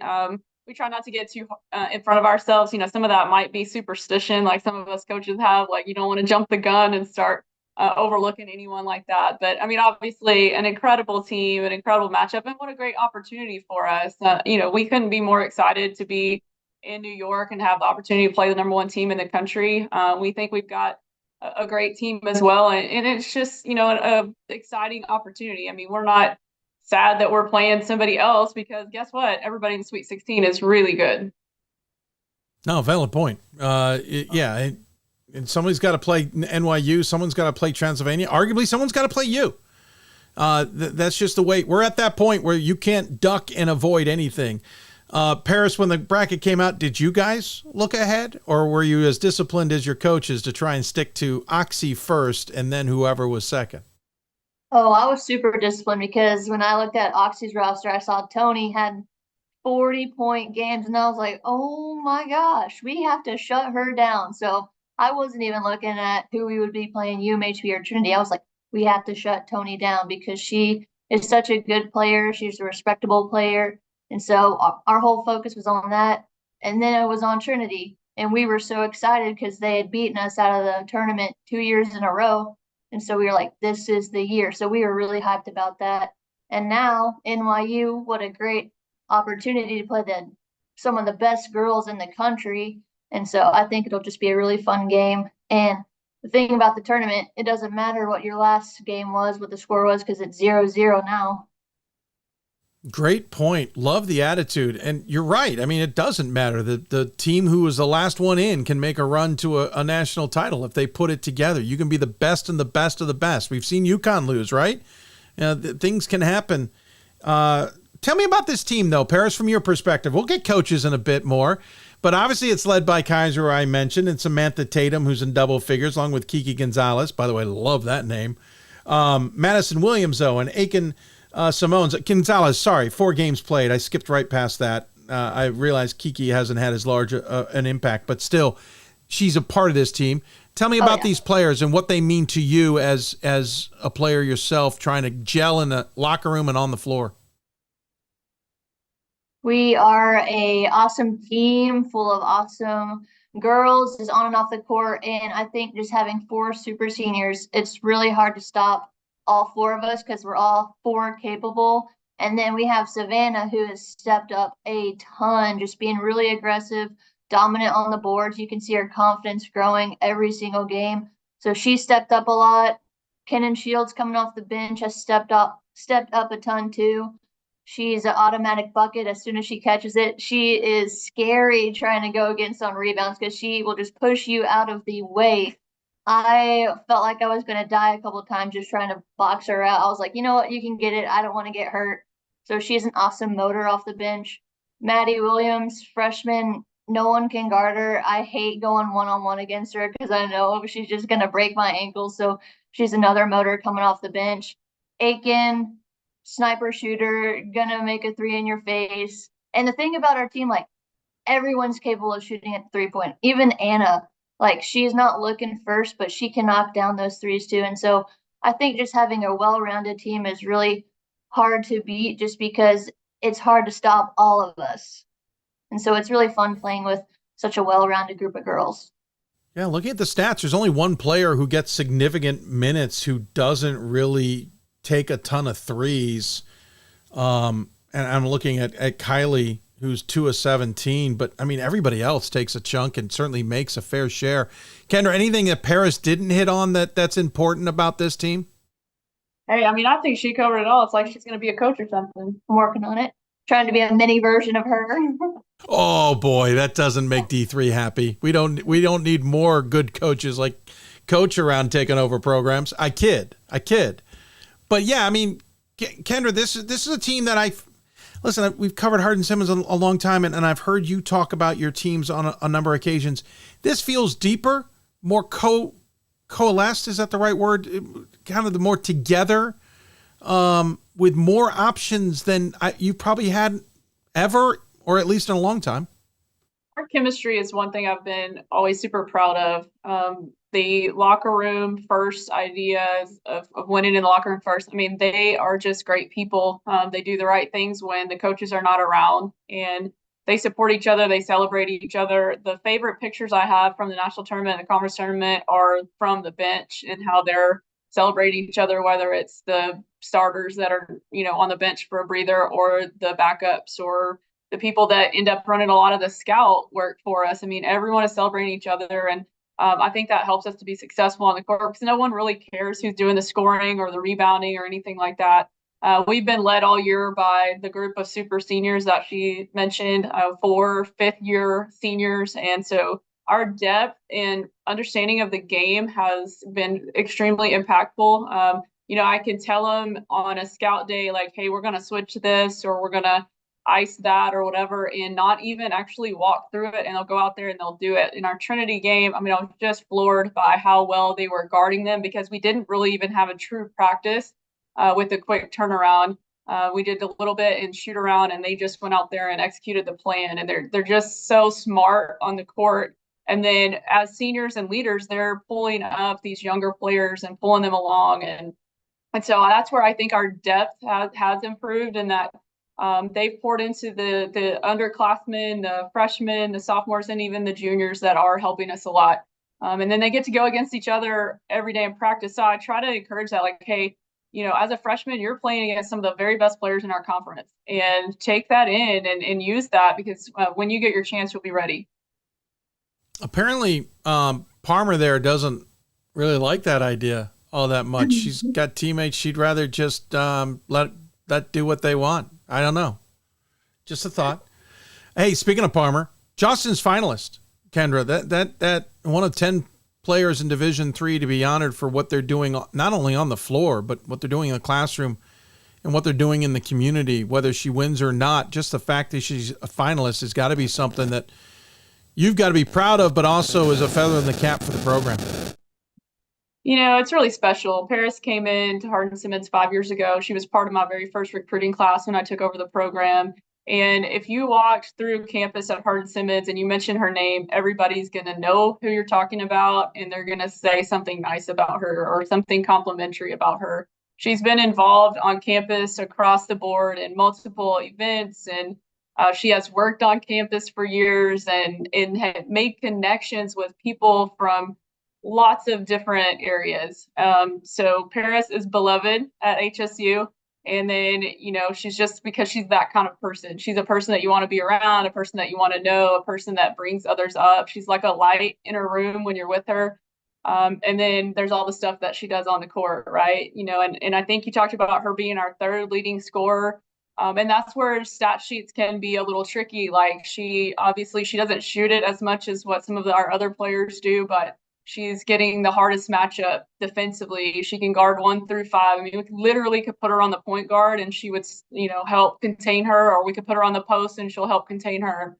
And that's pretty rare. You know, I mean, she can pass the ball and then she can step over and take charges. So she's just honestly one of the most well-rounded players I've ever coached. But then even on a little different level, one of the most well-rounded people I've ever been around. Parris, what does it mean to hear that from your coach, but also what does it mean to be a Justin's finalist? I just wanted to say that's all you got for me? Seriously? Just kidding. No, it was really nice to hear. And well played.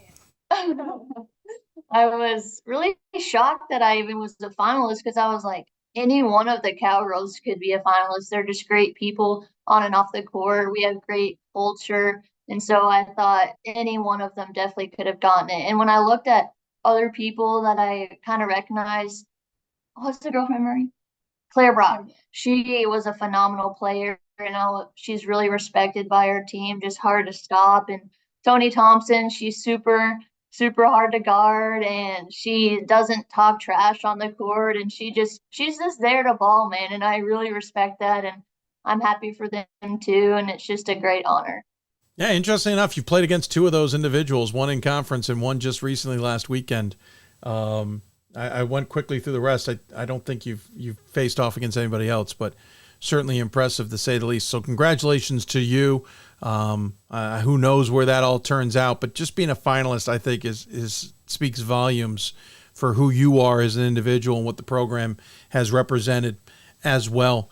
Congratulations, everybody. Kendra, before I let you go, though, I do got to ask, your first year as a committee member on the national committee and your team is absolutely clicking and rolling, which means to some degree you had to get removed from some of the conversations, including the bracketing stuff. But what's it been like to have kind of the dual role, or dual perspective? You're seeing it from your team's perspective and your conference's perspective and understanding that, but now you're also getting this national perspective at the same time while you're doing so well. I think, honestly, it's been a great experience for me. You know, you hear about the criteria, you hear about how things work, but until you're really on the inside of it, do you really understand it? And so I've grown a lot in understanding. I'm thankful to the committee members that have been patient with me and helping to teach me how all of that works and goes. And it has been interesting. I mean, I think we were on our call the Sunday of selections for about 10 hours before I was kicked off for bracketing. And I mean, I'm not gonna lie, if I didn't tell you, I wasn't a little bit glad to be able to go to bed at a normal hour that night. Thankful that we were in the tournament. But I'm super thankful for the experience and look forward to continuing to grow and then, you know, being around all of the committee members and continuing to make those connections as well. So it's this really impressive group, and it's definitely a hard job, and I think misunderstood in a lot of ways as I kind of watch, you know, comments that are made throughout, but a hard job and a thankless job, much like coaching at times. And so I think it's definitely shaped my perspective a little more. Yeah, I agree with you on a lot of what you said. By the way, the look Parris just gave you when you mentioned you were on that call for 10 hours, like, wait, what? Yeah, coach is busy doing some other things. A tip of the hat to you. And thanks for that insight. I know you got to go elsewhere, and you got a big game against NYU, and we haven't even talked about what potentially is coming on the other end, but I know I'm smart enough to know you're not going to talk about a game that isn't even a consideration until you get past NYU, so we won't even bother. But as always, we have a tradition on the show. We give the last word to the guest. We'll let the coach, as we've said all day, tee it up here before the player. But Kendra, any final thoughts you want to share with those who might be tuned in? Thank you to you, Dave, for all that you do for D3 sports and just the way you promote women's basketball. We're thankful for anyone that kind of sticks their neck out there and kind of moves our sport along. Thankful to Cowgirl Nation for the way they came out the last 2 weekends, and super proud of these girls for putting us in this position. I know that they're excited about this opportunity, but I love this group of Cowgirls, and I just don't want it to end. So we'll try to soak all this up and make it last as long as we can. Well said, and couldn't agree more. Parris, your thoughts? Yeah, exactly what she said. And we're just so happy to still be playing basketball, make the final 16, 40 minutes guaranteed. We're going to play our hearts out for 40 minutes. And whatever happens, happens. But we're just still so excited to be playing. And we're excited to be here in New York, giving them a little taste of Texas. Perfectly said. And good point. You've got 40 minutes. Take advantage of them, right? Yeah, love the attitude. Hey, great conversation. Thank you so much. Good luck this weekend. Enjoy it. We'll catch up with you somewhere down the road and wish you luck in all facets, Parris, including your future after the basketball comes to a conclusion. Take care, and we'll talk soon. Thank you. Thanks, Dave. Kendra and Parris joining us here on the Hoopsville Hotline from Hardin-Simmons. Great to chat with them. Congratulations to Parris on the Jostens finalists. Again, 10 from either side, and we've talked to 3 of them today just by chance. Great conversations, to say the least. We'll take a break. When we come back, we will put a bow on this show. We'll talk about what everybody else is talking about. We haven't, the NABC's honor. We'll also talk again about that last spot on the finalist list or the last 2 spots on the All-Star game for the men, and a couple of other things. Maybe you guys have some questions that we haven't gotten to. We'll try and get to them ourselves. You're listening to Hoopsville, presented by D3Hoops.com from the NABC studios and our friends at Sport Tours International. For the love of the game. But for those of us who are Division III student athletes, it's more than that. A lot more.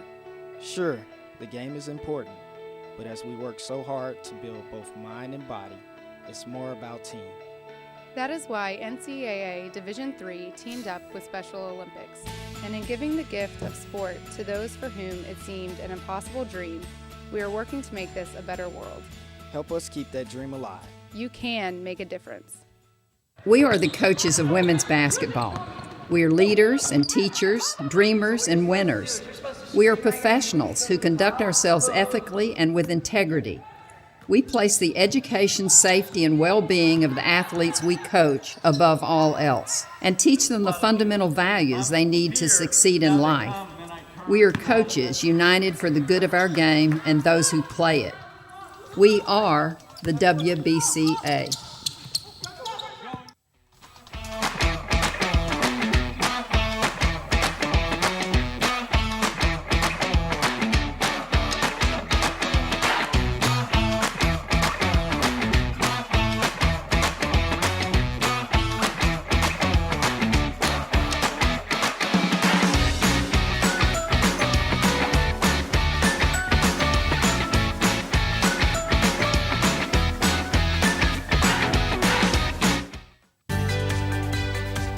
Responsibility is being accountable for your words and actions, first and foremost. It also is an obligation to be a positive influence in the communities around you.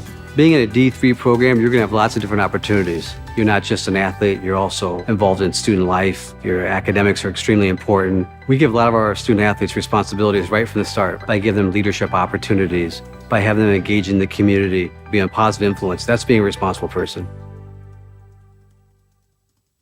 There are over 480,000 college athletes. Only 2% would go pro. That means over 470,000 will not get a shoe contract. No autographs. No private jets. No fan clubs. No Hall of Fame inductions. Instead, they will walk away with something much more valuable.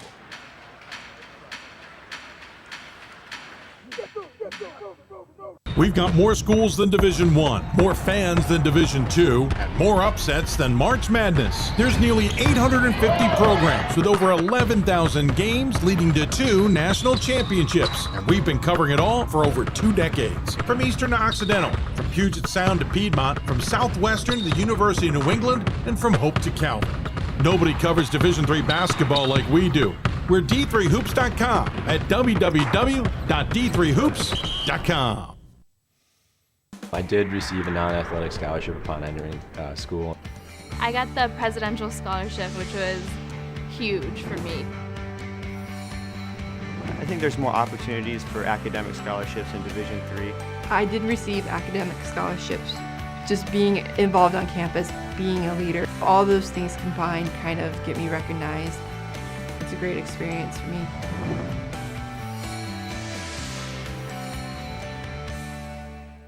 The National Association of Basketball Coaches is the nation's premier professional development and advocacy organization for basketball coaches at every level. The NABC strives to serve as the voice for coaches on national issues while advancing the core value of leadership, service, advocacy, education, and inclusion. To learn more about the NABC and to become a member, visit nabc.com and follow the NABC on social media at NABC1927. That's nabc.com or NABC1927 on social media. Welcome back to Hoopsville, everybody. Left the mic open, but I didn't have any reason to talk about anything, so sorry about that. Wrapping up the show here. Appreciate everybody who tuned in today. Great conversations with all. Fun to chat, and appreciate everybody. Great conversations across the board with Brandon, Linton, and forgot to write down who the coach. Hold on. I still have it. No, I don't. Oh, darn it. I lost the segment. And Jay. Oh, that's of course. Jay Turley. DeTurley. Sorry, Jay. Screwing up your name there. For joining us from Tufts. Hannah Iverson and Amanda from Keene State. That great conversation with them. That was a lot of fun. I want to thank Kendra Whitehead and Parris Parmer, of course, from Hardin-Simmons, David Hastings and Jeff Hunter from Keene State. Brian Morehouse and Jada Garner from Hope, Jeff Gard and Logan Pearson from Wisconsin-Platteville. Great conversations with everybody. We'll update our website with the official names because we weren't sure which student athletes would be joining us. But thank you to all of them. Should be a great weekend of basketball. We'll take a look at who may come out of the weekend at this point on the men's side. Listen, again, I'm not telling you who I think are Final Four teams or who I think is going to win the championship or any of that because I'm very conscious that I am broadcasting the games, and so I don't want to have anybody kind of ticked off at me. But we'll start in the upper left at the Hampton-Sydney pod. Listen, Hampton-Sydney's a tough team. Not sure if anyone can knock them off, but listen, there's some tough tests here. First, they're going to have to get beat a good Rowan squad who rallied to beat Catholic and rallied to beat Carnegie Mellon. Then you got Claremont Mudd Scripps and Nebraska Wesleyan on the other side. Claremont Mudd Scripps, of course, traveling out there, having to get past not only St. Thomas, but Whitworth in their game just by 2. A game they basically had to survive a couple of chances at the end. Whitworth, who had 3-4 3-point looks in the closing parts of that game when they had open looks inside to tie it. You got Nebraska Wesleyan, who got past the Texas Dallas squad, who knocked off who I think a lot of people had into this weekend, Trinity, Texas. So Hampton-Sydney's, that's 3 very different teams. If they come through, that is a very well-accomplished weekend for them. Home will be helpful, but I don't think there's any guarantees. I will pick Hampton-Sydney to come out of that only because they are the top seed in the tournament, but I am not going to be surprised if they don't. Christopher Newport and Williams playing at Guilford along with Keene State and Guilford. This Keene State squad, it feels scarier and scarier to me. If there's one team that's going to knock off the host, it might be Keene State. I like Guilford. I think they're very talented, but I do wonder if Keene State is just on an absolute mission with a really talented team. Got Christopher Newport and Williams on the other side. I really like Williams to knock off Christopher Newport, to be honest, and don't come yelling at me, captains. I like your team. You've been through a lot this season. I just wonder if Williams has got a little bit more experience.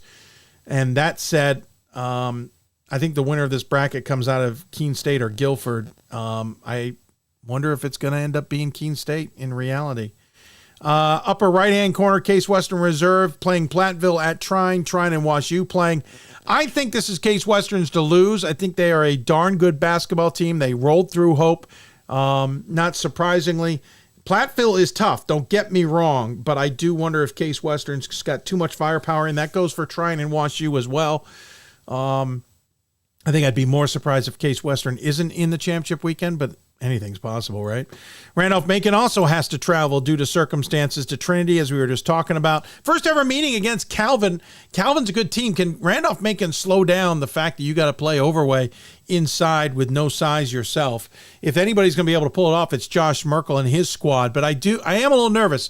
As much as a Hampden-Sydney Randolph-Macon championship game seems absolutely awesome, I don't know if it happens yet. I'm more nervous about it now than I was 2 weeks ago. Trinity, Connecticut, and Tufts on the other end. The way Trinity's playing, I think you got to go with them. That doesn't mean they're going to beat Tufts 3 straight times this season, all in the last couple of weeks. So that could be a wide open little pod down there. On the women's side, upper left, NYU playing host to Hardin-Simmons with Scranton and Johns Hopkins on the other side. Until someone beats NYU, you got to go with NYU. And that's no knock to the Cowgirls. That's no knock to the Royals. That's no knock to the Blue Jays. I think the Scranton-Johns Hopkins game is fascinating. Scranton is a deep team.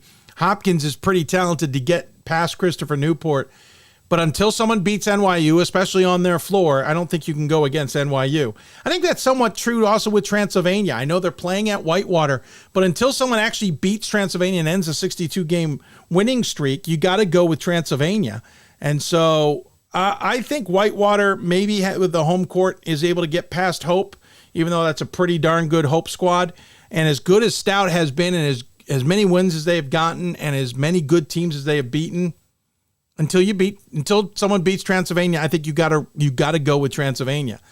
In the Bowdoin side of things, I love Baldwin Wallace, but I think Bowdoin is way too good a team. Oshkosh and Smith is a fascinating game about two different styles completely going at it. And I'm going to go with Bowdoin because they're the hosts, and I think they've got the advantage. But could Oshkosh come out of that? Absolutely. Bates and Wartburg playing at Rhode Island College. I really like how Bates is playing this season. I think that, and what's scary is that group kind of comes back for next year and the years ahead. I really like what Washington and Lee is doing against Rhode Island College.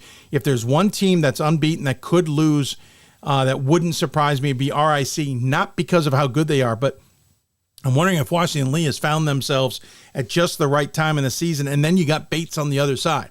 Now, that said, Rhode Island College has absolutely been smoking teams, so we easily could have 3 undefeated teams in the NCAA tournament, with Bowdoin being the only one with losses, and that's just 2 of them. So I think the women's Final Four is going to be awesome. I think it's a little wide open. I think the left side is chalk and the right side's a little bit more open, but I could be dead wrong on all of that. Hats off to the Jocelyn's Awards winners again.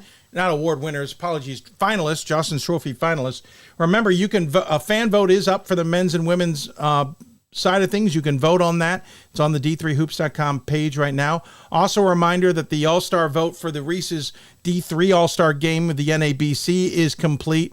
And congratulations to Danya Baylor-Carroll from Penn State Harrisburg, who's so fun to watch, and Jaquan Adams from Principia for winning that vote. We may see some of these other vote getters end up in the game because of some other individuals who end up not going to the All-Star game or something along those lines, but we at least know those 2 will be in it. And there is a women's All-Star game this year. There doesn't appear to be any vote that we're aware of, but we'll be keeping our ears open to find out more about that. But the women's All-Star game is returning and will be played at the at Capitol. Looking forward to seeing how that progresses. To the other news that some people were talking about that I didn't do a good enough job of mentioning at the beginning because it just kind of come out. But D3Hoops.com honored by the NABC. This is really appreciative. They reached out to Pat and I about a month or so ago, and we, of course, wanted to make sure we included Gordon in the conversation as well with this. But it's the National Association of Basketball Coaches recognizing D3Hoops.com with the Cliff Wells Appreciation Award. Pat has written a nice little story on the front page about it. and they took a picture of Pat and I to use on their social media stuff, which we appreciate, but Gordon certainly deserves just as much recognition as well. Again, there's a nice write-up there, including the history of our site, so please check that out on d3hoops.com. I appreciate the NABC honoring us for our work. We certainly do our best, and we appreciate the appreciation, for lack of a better description. Reminder, we'll be on the air Monday. It'll be about a noon show because I've got work again in the evening like I do tonight that is going to force me to not be able to do an evening show.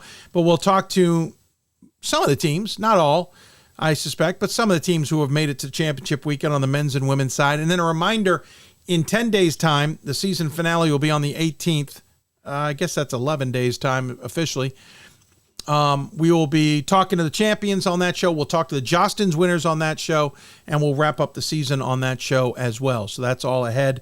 Appreciate all of you tuning in. We got to get going because we got to get to other things that are going on in our lives. I appreciate all of you who took the time to join us. If you're listening on demand or on the podcast, thank you for doing so as well. Don't forget, you can always interact with us by emailing us, hoopsville@d3sports.com. Quick note on the Transylvania thing. I think Brian Moore made a great point, and this isn't just a Transylvania conversation. This is also a Case Western Reserve and Randolph-Macon conversation. I think Brian Morehouse made a good point. Listen, this has even happened to Hope before. This has happened to other teams. It's the way things are designed. I did tweet out yesterday, I think, when I saw a comment from Jay Jones, who's the commissioner of the Heartland Collegiate Athletic Conference, of course, Transylvania's conference, saying something to the effect of, like to look at the D2 model in terms of protecting the top seeds at all costs. And I think many of us interpreted that as saying, we want to protect at all costs. And so that would force D3 into a more regional conversation of brackets. And I think none of us want to go back to regional, despite former York head coach Jeff Gamber, who definitely said he liked the regional side and gave his argument for it. Jeff, certainly respect that perspective on it. But to Jay's credit, he tweeted at me right before the show. We found a window in time to get back to him where I explained he said, I don't think that's what I said. And my comment back was, well, that's how it was interpreted, I think, by many.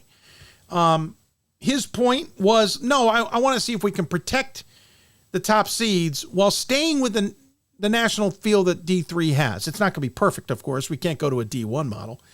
And his point was national bracket is better than regional bracket. And I completely agree with him on that. And I agree. I think I talked about that on Monday's show. Can we spend more money? We talk about paying down the reserve. That's one way to do it. Pay more money to make sure the top seeds are there. Now, there's a catch to that. You could see a committee trying to get greedy by setting up a bracket that forces as many flights as possible in that second weekend to protect the top seed. Maybe we got to be careful with that. I don't know what kind of legislation we can put in place to dictate that or enforce it or whatnot. Again, I'm a little disappointed with how the Transylvania president approached it. Again, his AD, who sits on the management council. She's also, I think she might be the management council representative on the the championships committee, which means she's part of those conversations at the championship level. And I think she was the liaison at one time when she was at the NCAA office on the championships committee as well. So she's got this wealth of experience of understanding how this all works. I kind of wish he leaned in on that a little bit more and didn't try to couch his comments the way we did. But I'm not going to repeat a lot of what I said on Monday. My point is I appreciate Jay reaching out and trying to clarify what he was saying. He doesn't want the regional model, but he does like the national model, but he does wonder if we can protect the seeds a little bit better. Okay, so we got to go back at our history and see how we can keep a Hope at home, how we keep a Transylvania at home, how we keep a Randolph-Macon and a Case Western at home. This has happened often. We've gotten very used to it. Yes, it's not necessarily fair, but it is how our system works.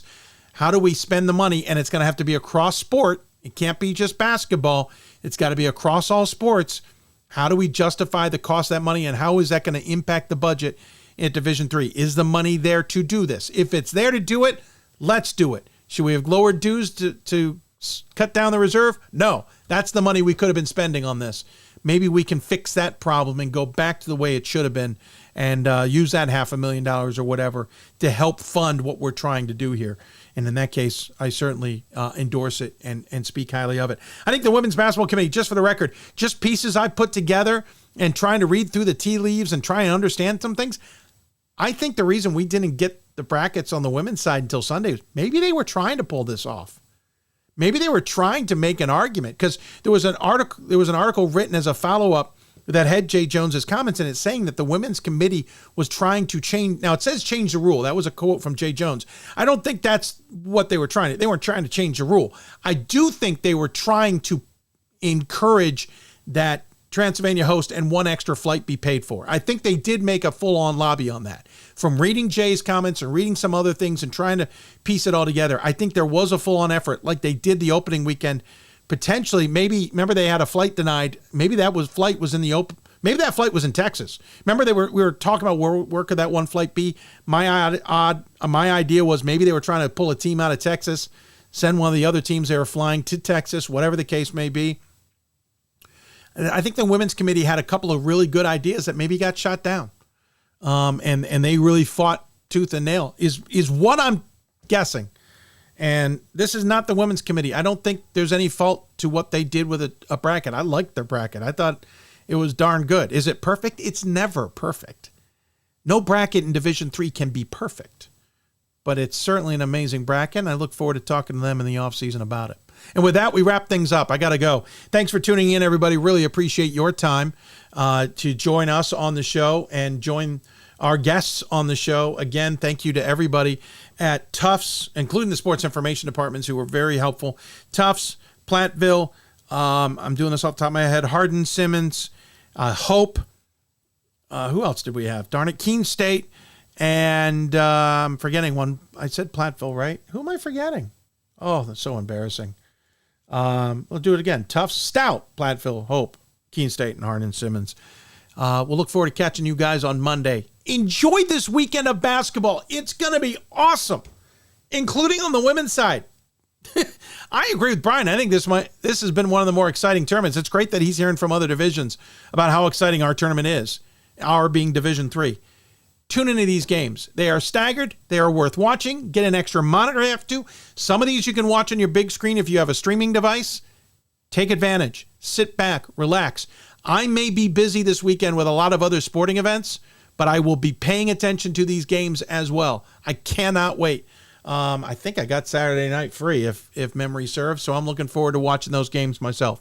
Thanks for tuning in, everybody. If you want to talk Division III basketball, you got to listen to Hoopsville, and we appreciate those who do. The fundraising effort did not increase today, but please consider making a donation to Venmo or the Cash App. If you want to send us a check or find another way to donate to us, contact me. I will get back in touch with you on how you can do that. You can also purchase gear for this event. Go to our show page, which is right on the front of d3hoops.com. Go to our show pages. We have links to everything you need to do to give to this show, and we appreciate you considering it. Thanks for tuning in, everybody. Take care. We'll see you on Monday. Enjoy the games in the meantime. It's been an awesome tournament so far. Can't imagine this weekend won't be just as awesome. Go to get all your links for the games at d3hoops.com. Thanks to also our partners at Sport Tours International and the National Association of Basketball Coaches. And I say this heartfeltly to the NABC. Thank you for making a point on all divisions of giving D3 Hoops and our work at D3 Hoops the credit that we don't think we deserve, because we don't like talking about ourselves, as Pat says, but we appreciate, because it's a job out of love first and foremost. We love this division. We appreciate it that this division gets more and more attention every day. Take care.